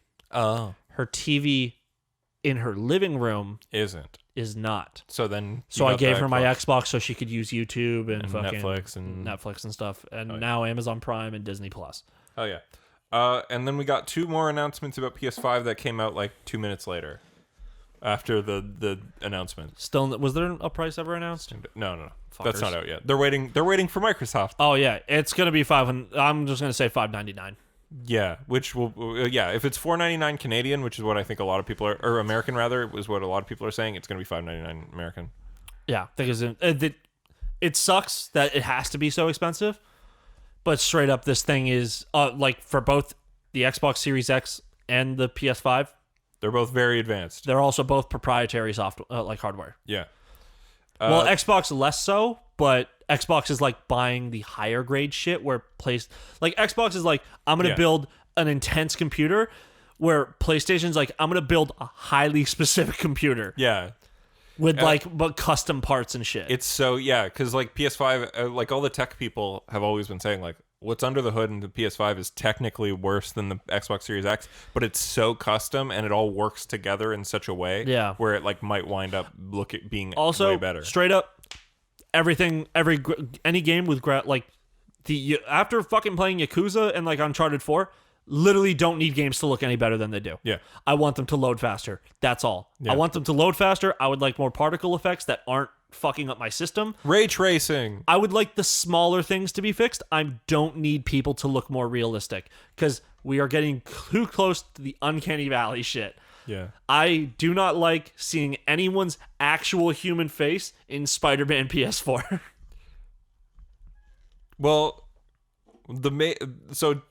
Peter Parker looks like fucking weird, but he's not based on any person. Yeah. He's a fake face. But Mary Jane and Miles are both just their actor, and they look fine. Which is why they're fine looking. Like, I didn't hate them, but every single time I saw Yuri Lowenthal's voice coming out of that face, I was like, that's not What do you mean? What do you mean?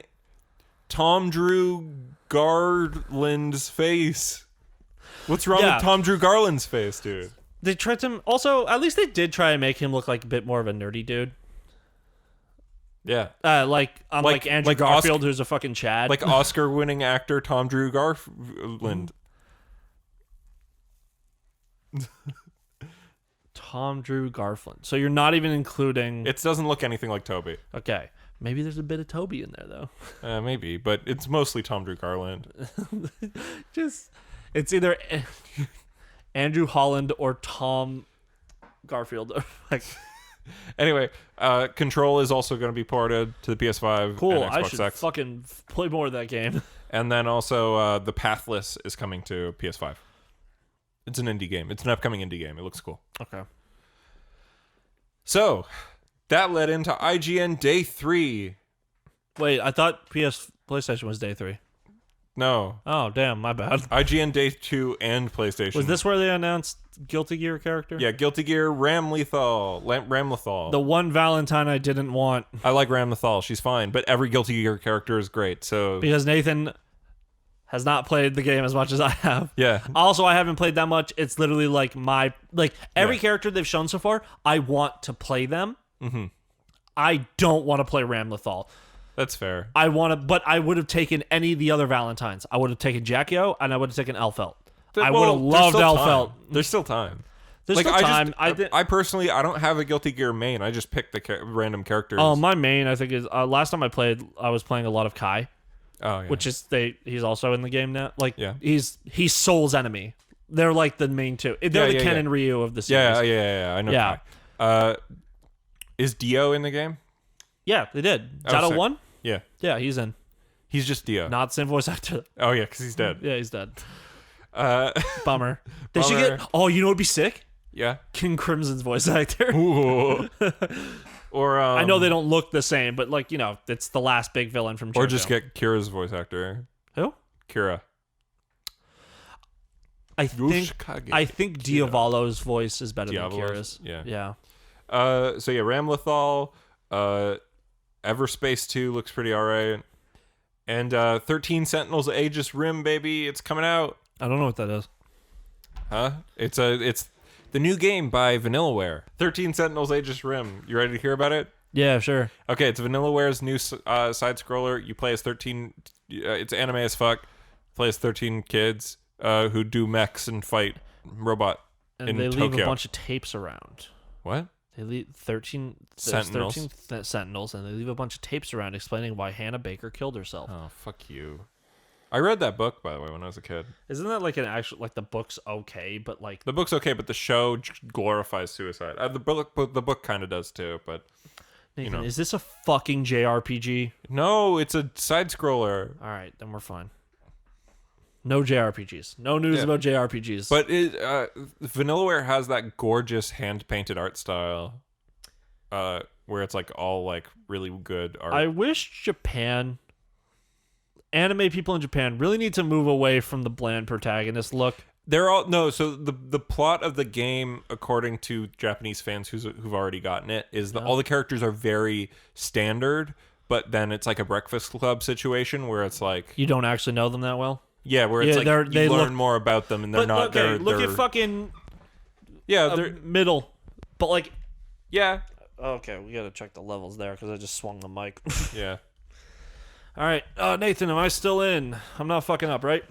Yeah, you're good. You're good. Yeah, that dude just looks like standard anime bland boy. So yeah, again, it's one of those things where it's like it's doing a Breakfast Club situation where all the characters are more deep than they but just initially bland appear. anime boy. It's the design. He could like. To be fair, most of Vanillaware's games are fantasy settings, so this is their most bland character design. You know how I've seen. Mob from Mob Psycho 100 actually the point looks, is that he looks like a generic mob from a video game. But then you actually find stuff out about him and stuff. Yeah. And shit. That dude looks like generic protagonist, where Mob looks like generic boy. This guy looks like generic protagonist. The only way you could subvert my expectations with that guy is by saying, here's him, and then panning away, and then everyone in the background looks like him. That's funny. No, but there are 12 other characters. Yeah. I think the girls look cute, because that's all I care about in anime. Yeah, one of the girls is like a gangster. Fuck yeah. Yeah, she beats the shit out of She's people. a Yankee? Yeah. God damn! Yeah. Watch the trailer. It's awesome. God, I'm gonna go. Comes out in September. I'm gonna fucking go hire that girl to work at my new venture, Tomboy Outback. I think no doubt, because this is a Femboy modern Hooters. anime game, someone's gonna be. I can get one of these dudes working at Femboy Hooters. We'll get all of them one And day. I see a lady with who might be older than these teens. Hold on, but she's Ian- gonna go work at MILF Denny's. Ian, though, are you ready for PvP-enabled Popeyes? What about Monster Girl McDonald's? That was the new one I saw in the collection today. The new one I saw was PvP-enabled Popeyes. Yeah. Speaking of PvP-enabled Popeyes, let's talk about the PC gaming show. Okay, I don't know how that relates. Listen, they're not The all going to PC be gaming great. show was so fucking boring. It sucked. It had one good thing. It wasn't as bad as the IGN ones, but it sucked. It just, I get it that it's an interview and it's held originally by PC Gamer magazine, Yeah. but like, I'm trying to find like a list of the games because I always forget. I this only shit. have the ones written down that matter, so don't give a shit. Don't worry about it. I still want to know them just in case you don't care about. Okay, so let's just start right off the bat with what we all came here for. Persona 4 Golden. What the fuck did I say? I said no fucking JRPGs, especially not turn-based ones. Persona 4 the Golden is one of the best JRPGs of all time. So it's on Steam. Were you? Buy did it. you see the chat? Were you watching? Were you? I didn't have the chat open. Okay, I did. Greg Miller popped up. Well, Greg Miller first pops up. I of course do not know the music from Persona 4. So he I says saw it. this is a track from one of my favorite games. One of my favorite games, and then it's like every day's great at your Junes. So and then I'm like, woo! Everyone in the chat starts pogging and popping off, and then some guy I just see it scrolls through. Right after it cuts away from Greg, and he's just like, "It's already on Steam." It's already on Steam. And I bought it, and then you sent me the Snapchat. Yeah, I saw it. I saw it on Steam, and so I sent you and Chris and Emma the Snapchat that the game's out already. I buy it, and then I took a screenshot on my computer because it says the game was out for like maybe 30 minutes max, because it came out like 30 minutes before the show even. Yeah. And so the game's out 30 minutes, and it says Ian bought Persona 4 Golden, Nathan bought Persona 4 Golden, Chris bought Persona 4 Golden. Yeah, I beat and it's you, the though. top selling game on Steam right now. Yeah, so actually, I'm in a Persona shit posting group. It's not a good group, it's ass. Yeah. But fucking every person there, I think people have this misconception that everyone on PC torrents games. Where I've literally only torrented one game. I've never torrented a game, and I play a lot of PC games now. I only did it because... Or sorry, I didn't torrent it, but Silent Hill 2 I downloaded off of a abandoned website. If someone tells you that a $70 game just launched and it's already been cracked because Bethesda really fucked up the DRM, you kind of want to do it just to see. And I did, and I played half the game, and it's on my wish list. I'll pick it up on a sale like I did with Doom, but yeah. I also haven't finished it because there's a fight I'm on, and I really fucking hate it. But anyway, Persona 4 the Golden, in case you haven't heard of it, it's great. You should play it, especially if you like P5. It's not quite the same. Whatever. Well, remember, it's Persona 4. Yeah, it's not Persona 5. Yeah. I was playing Persona 5 before this. Persona 5 came out not 8 years after Persona 4. Like, a lot of time passed. Yeah, 2016 to 2008. Yeah. And Persona 4, remember this shit, was a PS2 game. Yeah. It's fantastic. And if you really want to have the big fucking leap of like, oh my god, how did anyone actually play this awful quality of life shit? Yeah. Persona 1 on the PSP. Persona 3.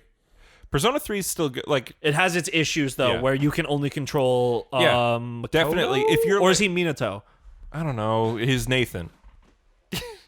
A player character. He's Nathan when I play it. What's the guy in P4? Is that P4, you? it's Yu Narakumi. Yeah, I'm gonna fucking name him that. I really don't like putting my white ass name. I like putting my name. Hey, my name is Ian. Whatever. You don't need to know that last part. I like putting my name. It's kind of funny, especially when they're like Nathan San or they say your last name San, and it's like that's not a Japanese name. It makes me smile though when they're like, Nathan, you're my friend. I'm like, thanks, man. They also always choose like for like, whenever they have Although a character who's like they're actually a Westerner, Yeah. but they're also like their dad's Japanese or something. Yeah. Like Anne.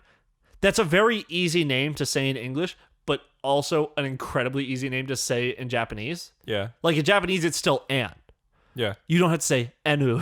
Yeah. Like, because then unfortunately, you have your Japanese friend come visit you while you're in like fucking a Western part, and they say, "Oh, Enu," and they're like, "Did they just call you Adel?"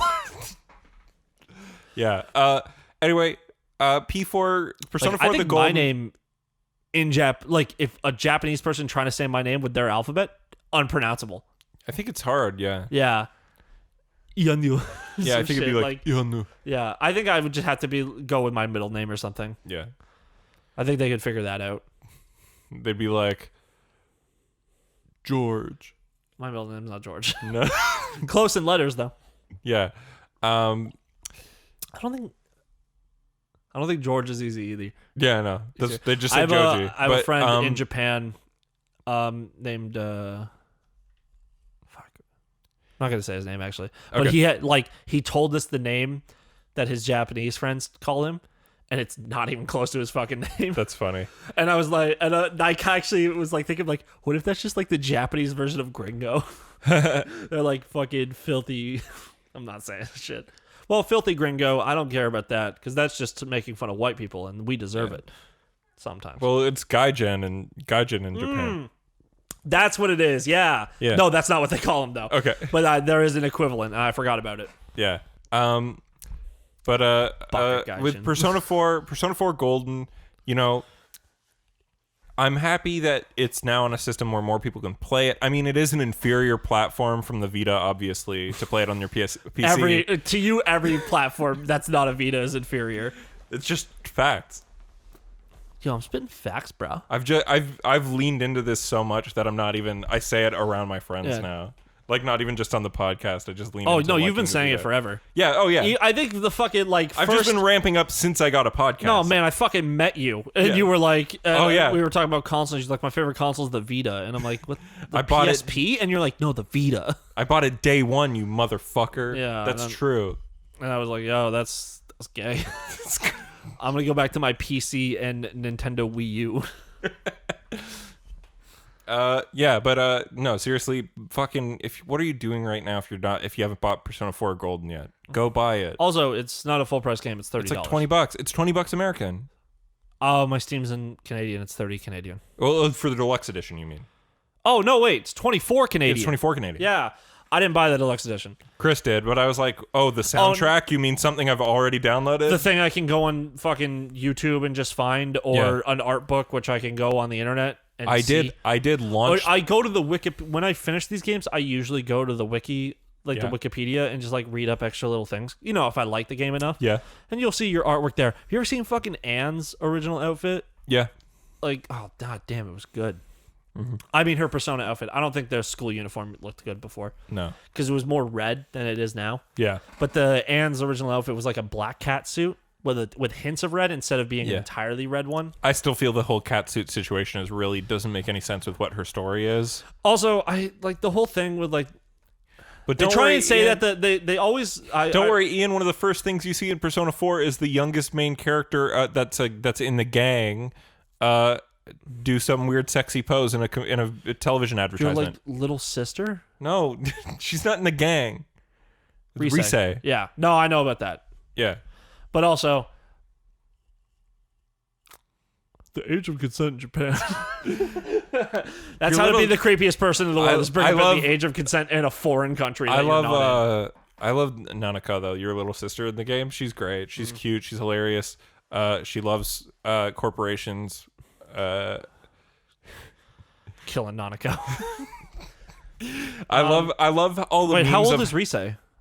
She's like a year younger than you. She's like 15. Yeah, 14, something like that. I think 15. Something like that. I think the protagonists are usually around the same age. Right. Yeah.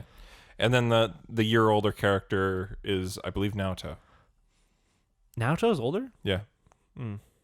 And both Kanji and Rise are Naoto younger. is the more Makoto of that game. Naoto's the Makoto, and she's way cooler than Makoto. Because she's like Akechi. She's like a young detective. Yeah, but nothing's cool about Akechi, so. Naruto's cool. That's fine. I'll be the judge of that. They're all great though. Trying not to Persona, think of who baby. the fucking culprit is every single time I think about playing the game, though. Yeah. Thanks. Don't me, worry, like, you don't 10 know years the ago. final twist. Oh, sure. If there's another twist, that's cool. There's another culprit. Yeah. Oh, all right. Yeah. Cool. Yeah. Is it your dad? No. Okay, wait. Is it the same kind of situation with? Well, okay, you moved there, right? Like that's Yeah. a town you moved to. Not the same reason why. Not the same reason. It's just a family member. Oh, okay. It's like he's so like your uncle. Nanako is like your cousin. Yeah. Okay. But she calls you big brother. Well, that's 'cause just it's common you. in Japan. Yeah. Because they don't really have a term for cousin there. But also, you get close with Nanako because she's awesome. Yeah. Well, it's just She's fun. I don't think. God. In Persona 4 dancing, there's this great meme where somebody took the song she dances to. And it's 2 to the 1 to the 1 to the 3. I like good pussy and I like good trees. Smoke so much weed you wouldn't believe it. I get more ass than a toilet seat. That, and let me guess, that is the remix where he reposted in the wrong neighborhood. Yeah. Yeah, that's a fucking great remix. It's so good. It's called You've Reposted in the Wrong Grocery Store or Department Store. Something like that. Yeah, no, I think it's a 4chan meme that was like you reposted in the wrong thread or something. Yeah.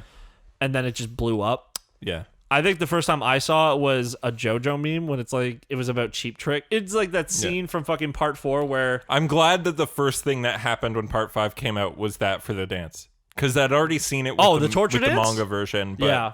But it's better with the fucking they live-action fucking version. made it a music video. They made it 50 minutes long in the fucking show. They made it fucking 45 seconds. Yeah, it's long. Which is good enough for that it could like you could honestly do more, Yeah. but it was like it's enough. There is two important Mormons. Mormons. There's two important Mormons. Fried and Mormons. their name is the guy who gets a punch through his chest. Yeah. And the other guy who gets a punch through his chest.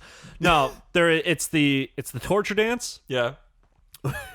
which it's 3 15-year-olds. Yeah. Just them listening to music. It's supposed to jamming out while a guy is having a sunbeam drilled into his eye. Yeah. He's also headless because of someone's stand. Because of Bucciarati's sticky fingers. But yeah, torture dance. Although canonically they're listening to Tupac. Oh yeah, in no, the manga. but obviously they can't. The song they did was fine enough as well. No, I'm not saying it isn't. I'm just saying canonically it's And Tupac. then the 45-second Buddha. Yeah. Oh yeah. Yeah. And of course it's against the actual worst piece of shit character in the fucking Oh entire yeah. story. Also, his stand is named after the worst band. No, I'm kidding. What's Metallica? Green Day. Green Day. Oh, I love Green Day. Yeah, I know. That's why it's Green Day's great. his stand is Green Day, and his little pet stand is Oasis. See, Oasis sucks. Oasis is all right. Anyway, we've talked long enough. If you ever want to have fun, just go fucking like look up Noel and Liam Gallagher's beef. Oh yeah, that's hilarious. Because they're two brothers who, like, honestly, they have done nothing wrong to each other except for say snot. Because I think Noel, he's like the actual like, he's the singer, he's the super talented one. Yeah.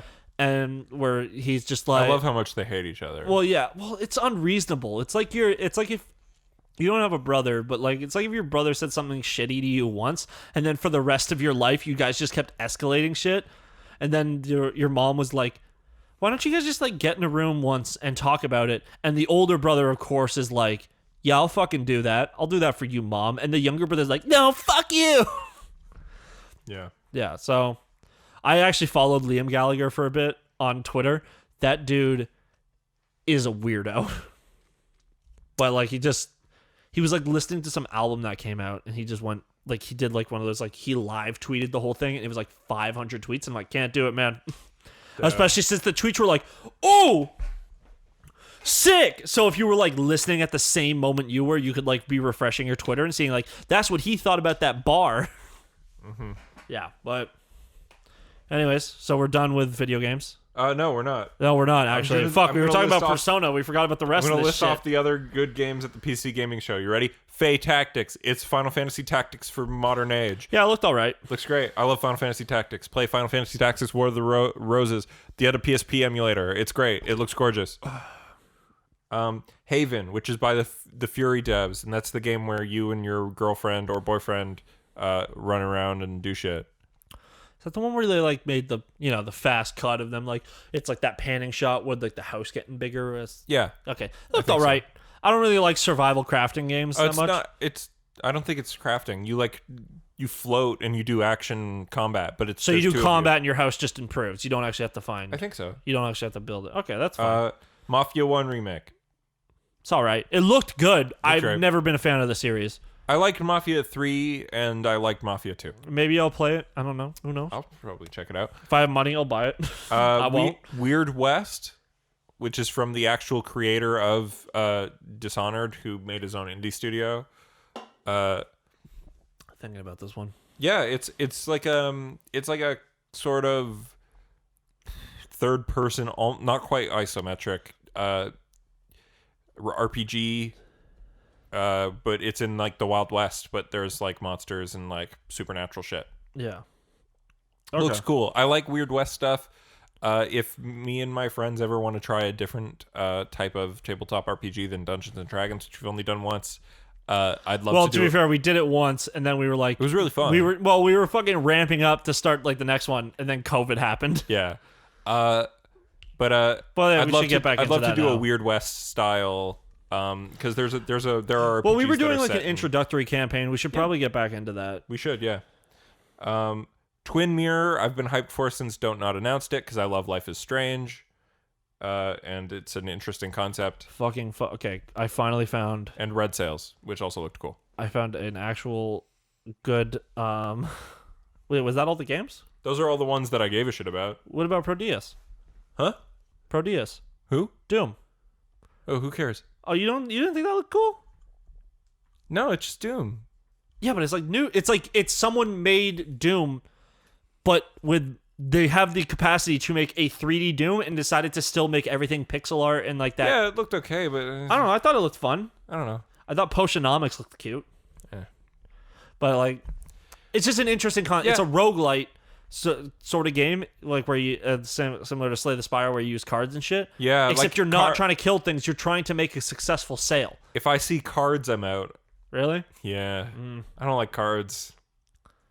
Except Kingdom Hearts Chain of Memories, I worked my way through. It's not my favorite Kingdom Hearts, but it's all right. But not a big fan of cards in general. That's fine. Hand of Fate, but that's not even really a card game, honestly. All right.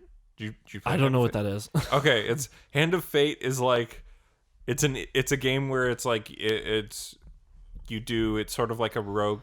Not really. It's hard to explain. You're playing a card game with like God, and like it puts you into certain things. So like there's cards that are shops, and then you can buy things from the shops. So then there's cards that are combat encounters, and then you zoom in, and it's a combat encounter. Okay, here, just to define what a roguelike is real quick. When you die, do you restart everything with nothing? You restart from the beginning of that deck with nothing. Okay. Because then it's probably a roguelite. It's if there's checkpoints. It's like you play a bunch of different card games, but each time it's a different villain at the end of it. That when you get to the end of the series of levels, it's got elements. It's got roguelike elements. It's cool. Hand of Fate is good. Like it came out, it's good, but it's not really a card game. It just like has a card aesthetic, I guess, mostly. But yeah, that was all I gave a shit about. I don't know. Anything else that you saw at the PC gaming show? Honestly, I just started tuning out.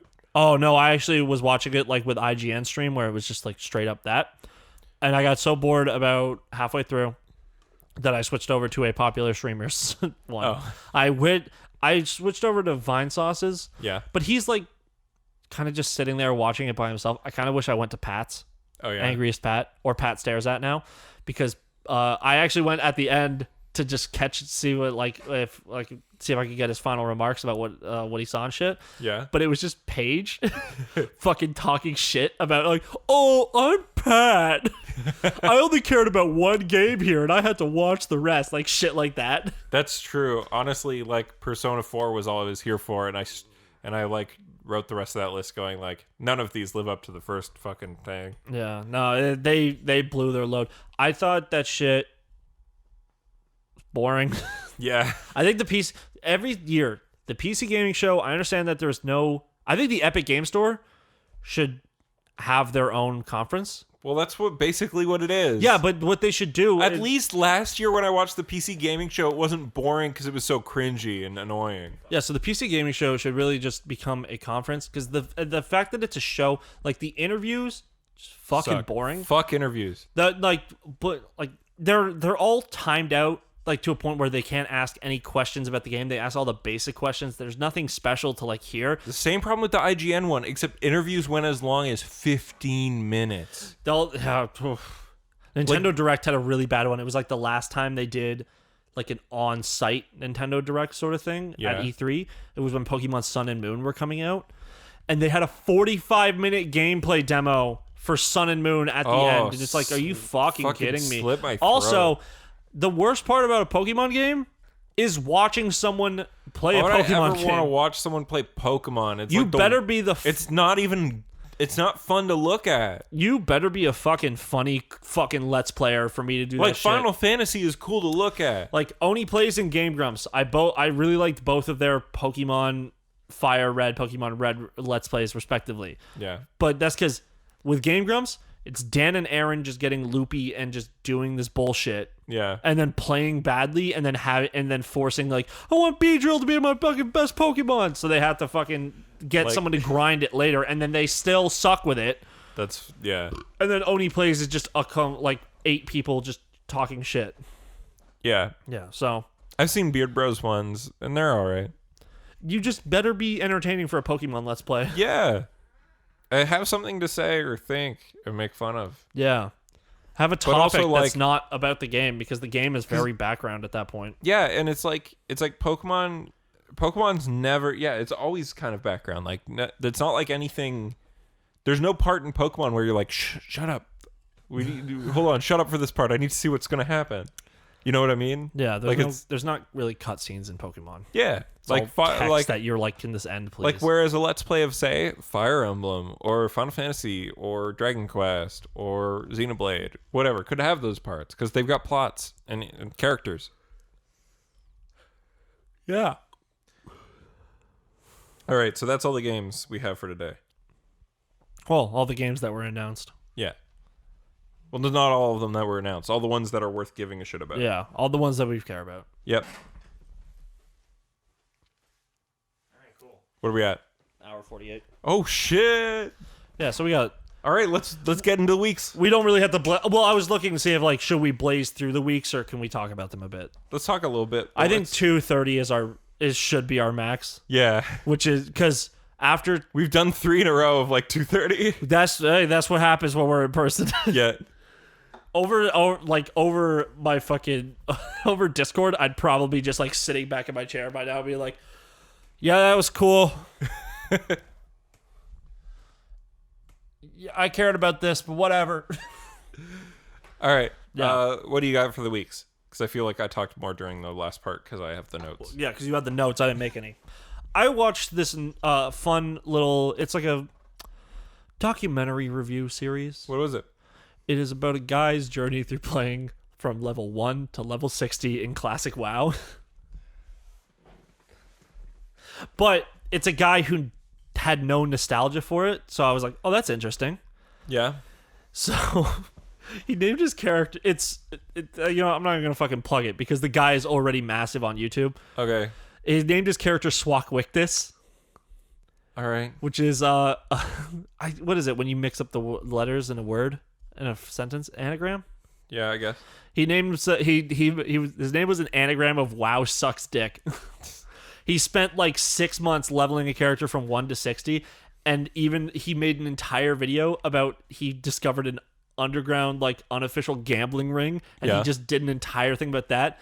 So his whole thing was, WoW as a game, it's well made. It's fucking boring. You just stand there and hit people. And then he also, because the first video he made of it popped off, where Asmongold, who is one of the biggest WoW streamers, he got this clip of Asmongold going, "It's not just standing there and hitting things."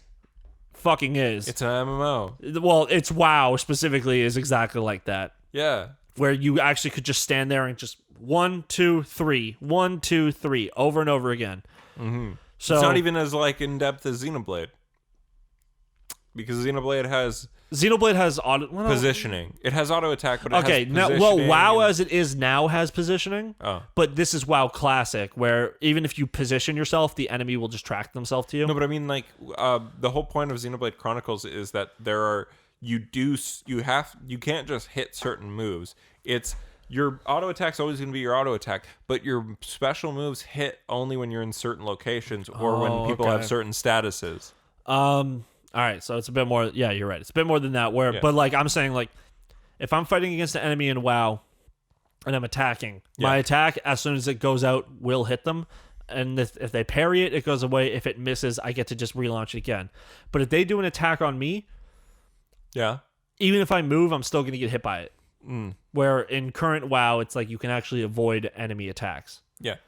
So it's just his whole thing was like, game's well made, it's fun, it sucks to play, the social aspect is amazing. Yeah, so I went back and I actually re-upped my WoW subscription. I was playing Classic and I was like, wow, you know what? He's right. This game's as nostalgia, it's fun. And then about 5 hours in, I was like, never mind. Fuck this game. I didn't even like WoW Classic when I first played it. I liked WoW post like Wrath of the Lich King. Yeah. Like, well, I played all of it, but I mean, you should play better MMOs. Yeah, which is my other part of my week. Oh, FF15? No, 14. 14. Fuck. FF15 Comrades is what I was talking about, Ian. I know what I meant. I'm gonna triple down instead of that was just a fun video series. Like honestly, even if you don't like WoW, I'd recommend watching it because the guy does a really good job on like what he's trying to convey. Yeah, I mean, I've never understood the point of an MMO, but I've wanted to get into PSO2 because the social aspect of an MMO is really important. Yeah, I just don't like interacting with people. But no, but here's the thing: most of the time you're interacting with people you're never gonna see again ever. So it's like, just say shit. Just do something. Just be a dickhead. The funniest one is that he is during the gambling thing. He ripped off a guy. Well, he lost. He was supposed to lose 900 gold, which in WoW, like WoW Classic, that is literally like a month's worth of work to get. He lost it in a bet, and he was like, you know what, fuck it. And he just logs out. And then when he logs back in, he's got messages from this guy. He's like, yo, your reputation is ruined. Everyone in Ironforge on this server knows you fucking did that. And then he talks about it. He's like, so by the way, nothing's really changed.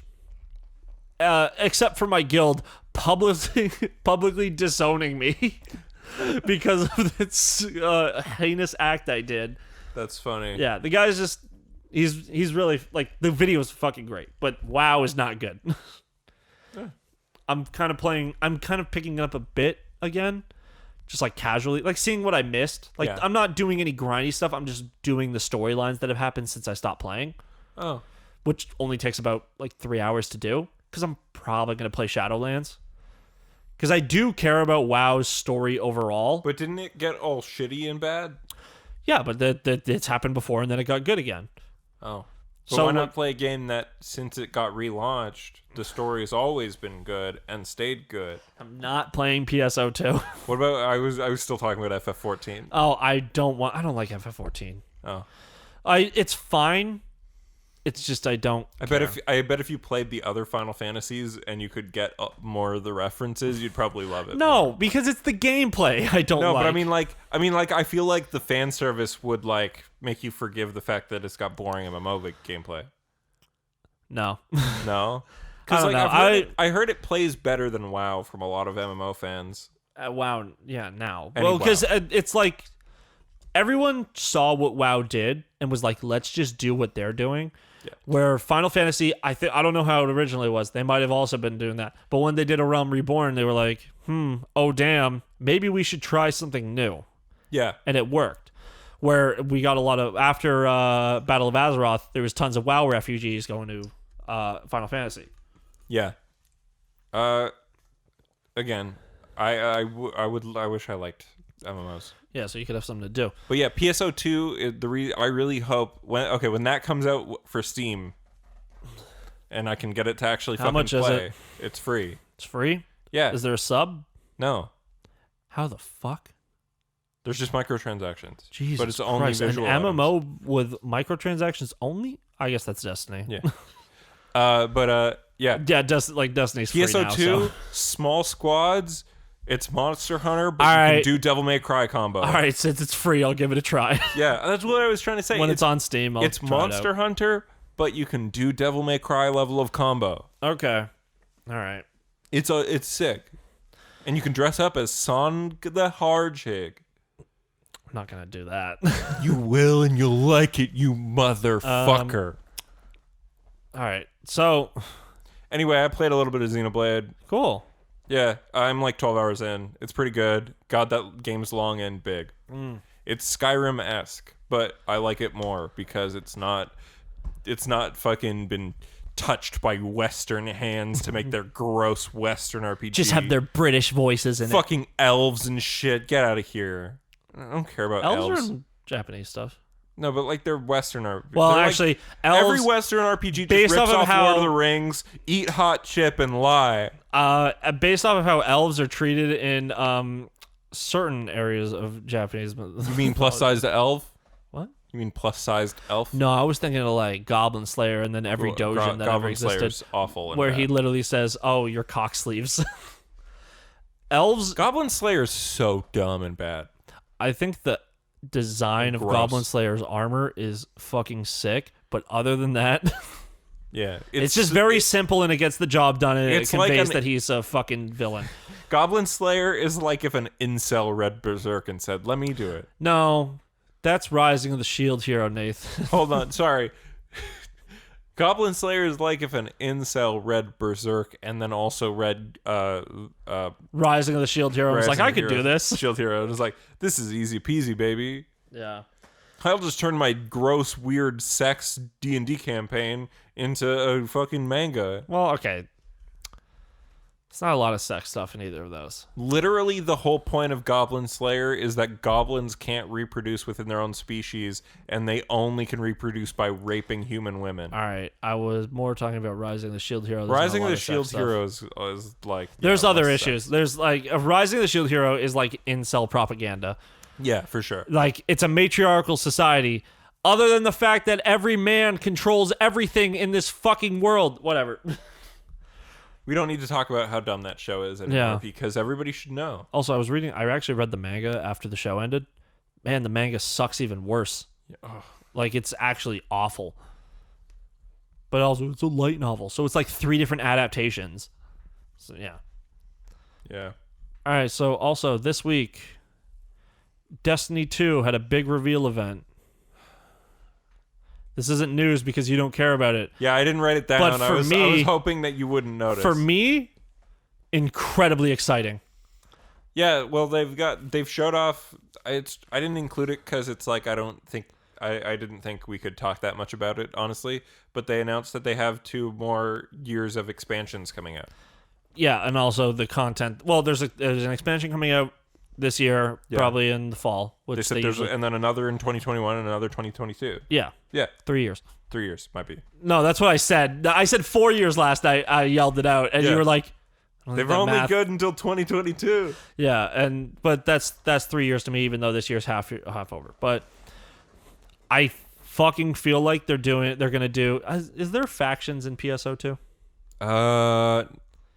I'm not sure. I honestly haven't played the game. Okay, so as Destiny 2 is right now, is we're all on one team. We're all in the light team. We think the Traveler, the big blue orb in the sky. Yeah, we did the a lot of coolest man Destiny in lore the last world. week, so Yeah, we think he's the coolest dude in the world. Destiny, what they're setting up now is, hey man, maybe these ominous triangles aren't that bad of people. I Because- was right. I was right. I said the Traveler was evil. Okay, I don't think he's evil. I think it's like it's all gonna be ambiguous shit. But what you got like the Bring seed. back Cade 6. Yeah, actually do that. Fucking establish what the Deep Stone Crypt is, where the robot people come from. So they showed off the Stranger, who is this character from Destiny 1 in the reveal. Mm-hmm. And she is a guardian without light, which was Oh yeah, you said this last week. yeah. But now she has a ghost. She had a little ghost friend with her. But here's the thing. I swear to God, I bet she got her powers from the fucking triangles. Yeah. And I bet her ghost is gonna be a ghost. It's gonna be like a banshee or a specter or some shit. You know, like an evil ghost. Oh. But like, yeah, I think in the next expansion, what we're gonna get is If her ghost could turn invisible, it'd be Poltergeist. well, technically they do go invisible. Oh. They like, I don't know where they actually go, but they like when you press the button to bring your ghost up, you like open your hand and they like materialize. But they're also implied to be around you the whole time. Yeah, I thought they were floating around your body. Yeah, because they heal you as well. Like that's how you get your health back. Okay, cool. So are you excited for where the story is going to go? Again? Yeah, I think there's going to be a war. I think there's going to be Guardians who think that the Traveler might be a bad guy. And so do you think it's going to stuff. split the player base and you'll have to make a choice if you want to be a good guy or a bad guy? Yeah, and then I think there's going to be world PvP.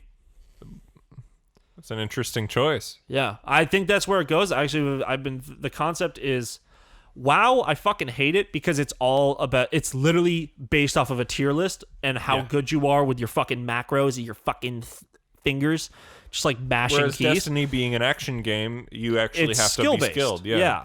Like, oh yeah, you using your alt, you can still fuck me up. Yeah.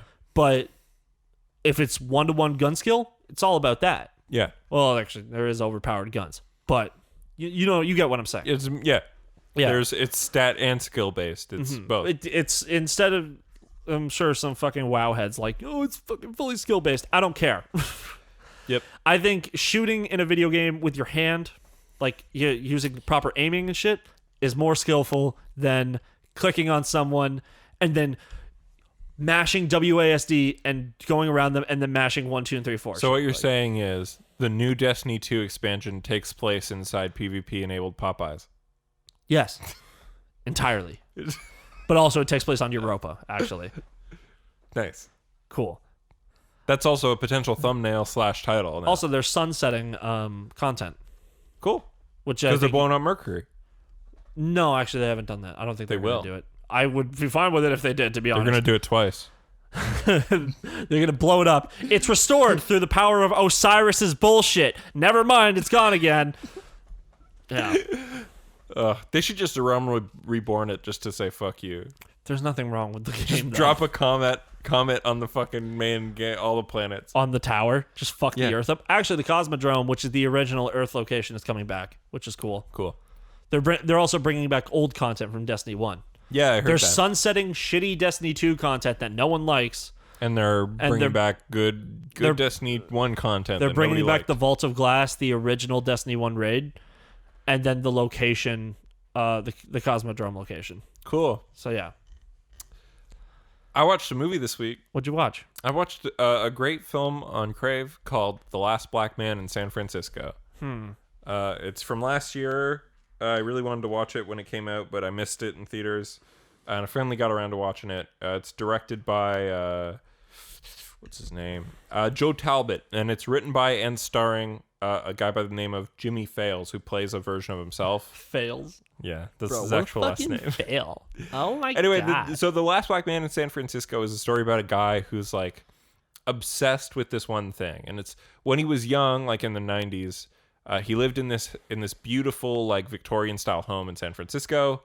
But in the years since, like they moved out eventually, and in the years since, like because the neighborhood got gentrified, it's really expensive, right? Yeah.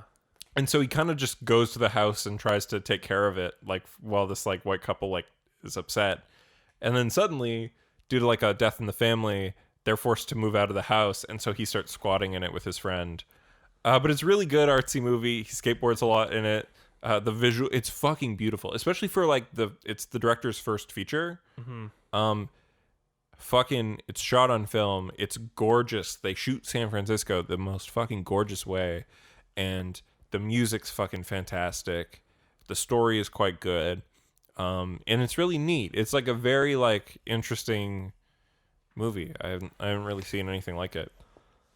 Also, it's technically maybe a sequel to Ghost World. Ooh. You ever seen the movie Ghost World? No. It's from like 2001. It's Terry Zwigoff movie. I actually don't know who that is. Don't worry, you don't have to know who Terry Zwigoff is. I think I do. He directed it. It's just anyway. But who's he really? He's just a guy. Does he care about Black Lives Matter? I don't know. He doesn't really get much work anymore. But anyway, Ghost World. By the way, just really quick. It's a movie about two. It's Scarlett Johansson and Steve Buscemi are in it. It's a comedy. It's based on a comic book. It's cool. Okay, cool. But yeah, Last Black Man in San Francisco is great. Has some really great lines. The best line is when he's on the bus and he's talking to this woman who like talks about how much she hates the city.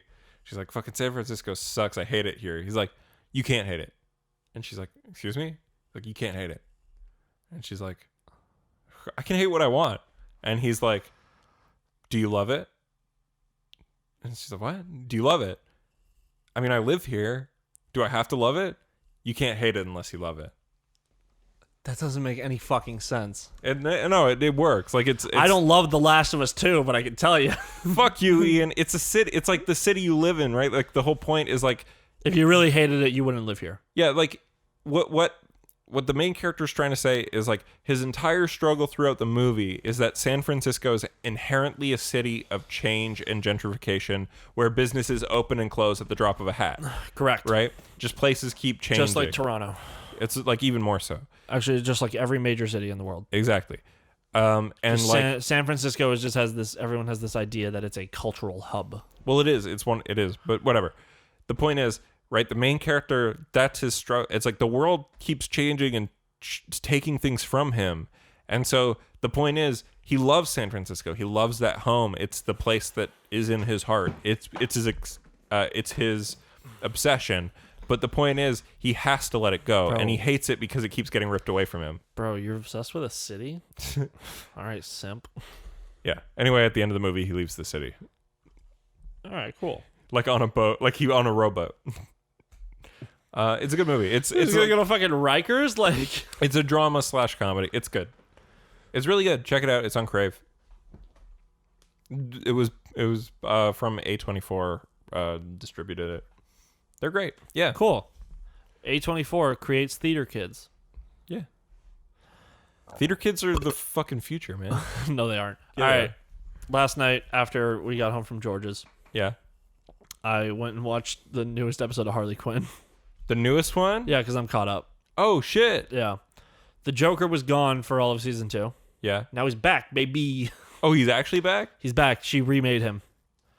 Okay, because I saw the one with the flashback episode. I saw the honeymoon, or sorry, the bachelorette party episode. Yeah, where they keep fucking. That's a great app.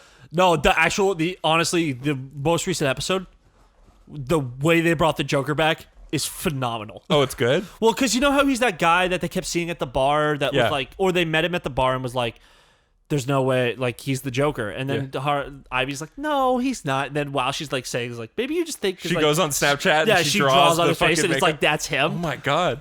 So then they let him go because it's like, whatever, he doesn't remember anything. And then Harley, when they him get back. laughing later. No, Harley, when she gets back from the honeymoon, bachelor party. She's like, I'm going to go get some Strange. So she goes to a fancy hotel. Yeah. And guess who's the bartender there? Oh, it's just... the Joker. But guess what? He's in a committed relationship. Yeah. He's in love with someone else. Yeah. But he still doesn't remember anything. So then she pushes him in a vat of acid. Yeah, but it's because Psycho is now the villain. Psycho Right, and the 'cause he Riddler quit. he quit, but Psycho and the Riddler are actually close friends. That's the thing, is that they were talking shit to each other. They were actually boys. Oh, it was fake beef? Yeah, it's fake beef. Well, it was like friend beef. Oh, shit. So Psycho takes this helmet and he controls. Did you see the Parademon army part? Yeah, I saw that. Yeah, he controls the Parademon army that Harley left behind, and he shit. tries to kill them. And then Batman saves Harley. And Jim Gordon in a Batman drone saves Harley, and they kind of leave. And then she's trying to get the Queen of Fables book to open it back up, because that's where the Justice League is. Yeah. The Joker was the last person to have the book, but then he got crushed and also forgotten, everything. So they have to bring him back. He was reading the Queen of Fables book to his stepchildren, because the woman who found him in the rust, Bethany, Yeah. he fell in love with her. But then the thing is he becomes the Joker, and it's like, oh dear God, is he going to go back and kill Bethany and her kids because he's a psychopath? And he's like, I think I'm in love with that woman. Oh. So he goes through the episode saying, kind of having this realization where it's like, yeah, I'm a sick psychopath, but I love her. so I'm gonna go be with her. And she's like, yeah, sure, I'll fuck the Joker. He was nice to my kids. Because funny. That's what he was. He was like real good to them. Yeah. So they get the book back. They get the Justice League. They come back, but the whole time the Joker is just talking to Harley. He's like, maybe you should go talk to Ivy and really sort these feelings out. Like he's literally trying to be like a good, like almost like a really supportive ex, being like, at least I'm not too much of a pussy to realize where I stand with my current ex, and I'm going to try and go and get her back. Where you're just like trying to ignore your feelings. Yeah. Like it's really good. And then also they show what Ivy's doing, and she's like trying to rush the wedding ahead. Oh, they're like trying to get married and shit, and Kite Man's like being like, oh, you know, I'm a big pussy. Like shit. Yeah. Well, it's like the King Shark getting married. King Shark getting married was funny. But yeah, that whole thing. I went and left my dad, and then I went back, got married, but we both agreed that this is just political and we can still see whoever we want. Yeah. That's so great. Yeah. Really? You didn't have to ask her like 50 times? Oh, man. I feel bad for Kite Man, because it's definitely going to end bad for him. NTR. They get married, but he gets cucked. He gets cucked by Harley Quinn. To be fair, they also she could. Did you see the flashback episode? Yeah, where they explained that Harley's always been kind of fucked up. That was in the. That was like ages ago. That was like early season 2. Oh man, I thought it was more recent. I think they did another one actually. No, they didn't. Yeah, the early season. I think 2. I just watched a bunch of season 2 really fast. So like things come back to me. So did you like the Batgirl stuff? Yeah, she's all right. Yeah. I like how she my favorite line in the last one of the last couple episodes that I watched was when her and Gordon are working together in the sewer, and Gordon's like an alcoholic, and she's like trying to get him to stop drinking, and then it's like she reveals she's Batgirl to him, and she's like, yeah, like it's been really hard to work with you and not say dad. I mean, in the sewer I did like 2 or 3 times, but you were so drunk.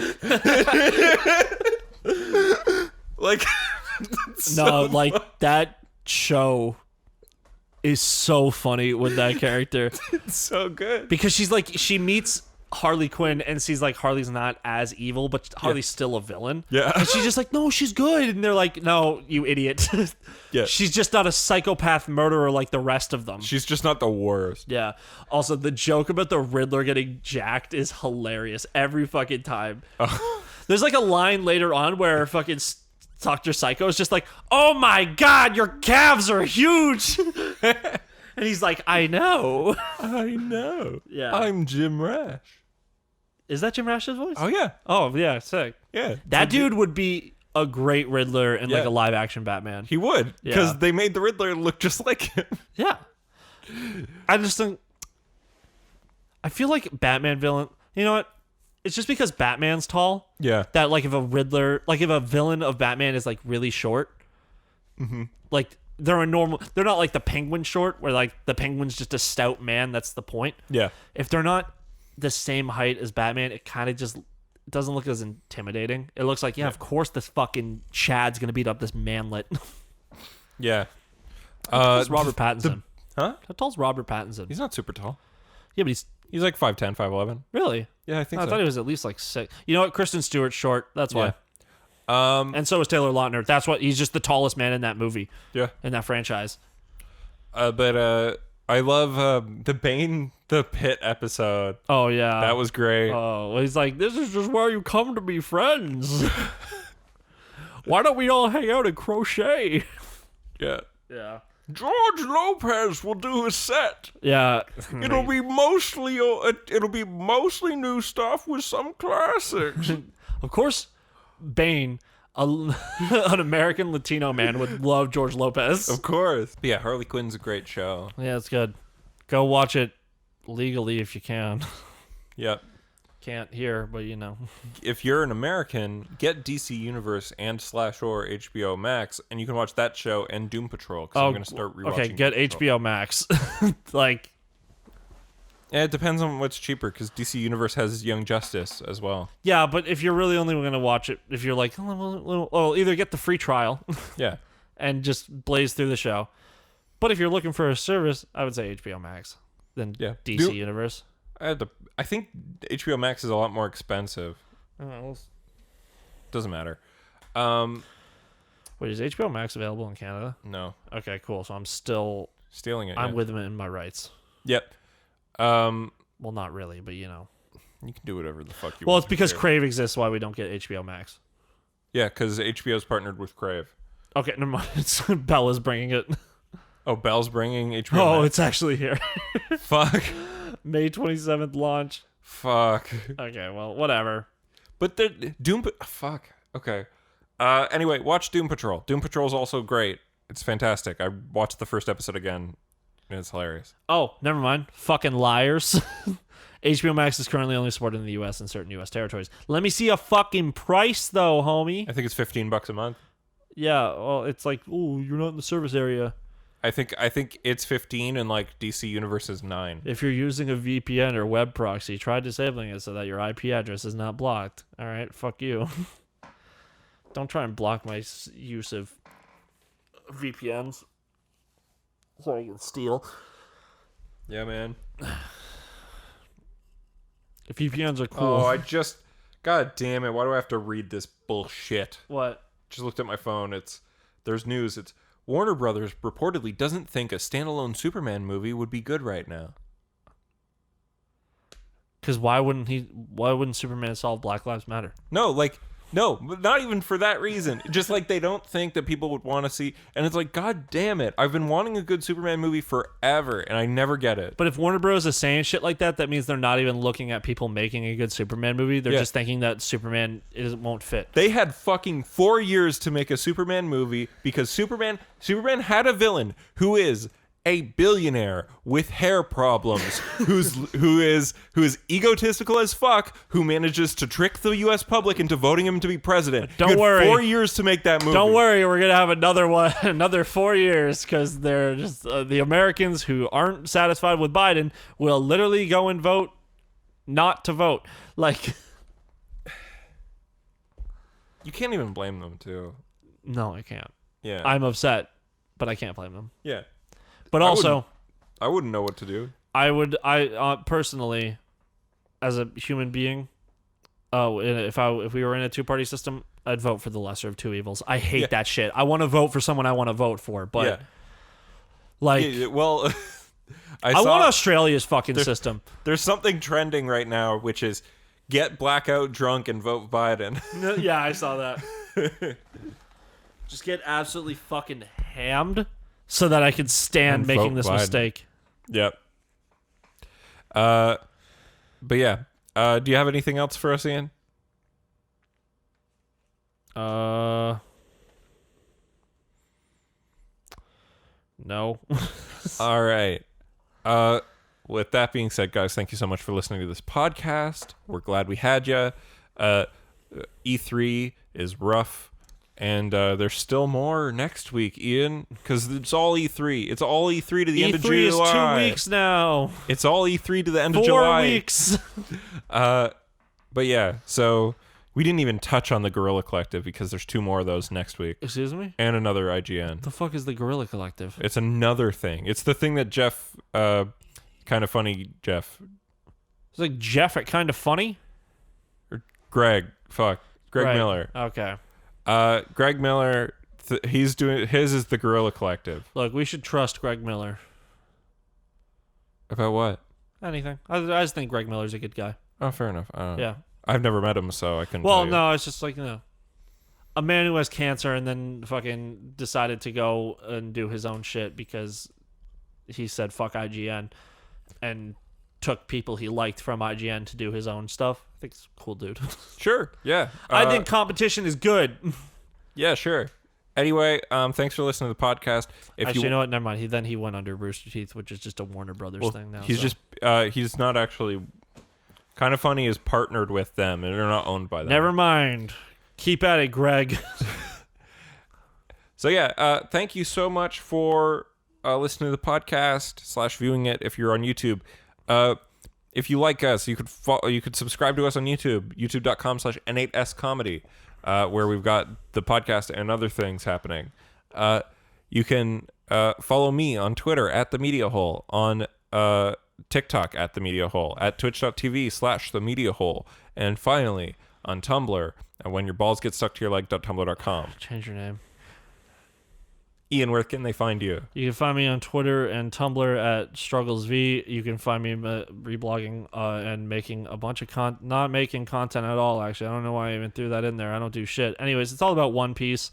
Because once again, I forgot to bring up One Piece on the podcast, so I got to slip it into the last 5 seconds. God damn it, Ian. You will not stop me. I meant to actually talk about the chapter this week because it was cool, but, you know. It's too late now. Yeah. Also, you all don't right, care. yeah, he's on Tumblr at StrugglesV. With One Piece content. Twitch, right? Twitch as well? Oh, everything StrugglesV. All right, sick. I've never streamed. Thanks for listening. Bye-bye.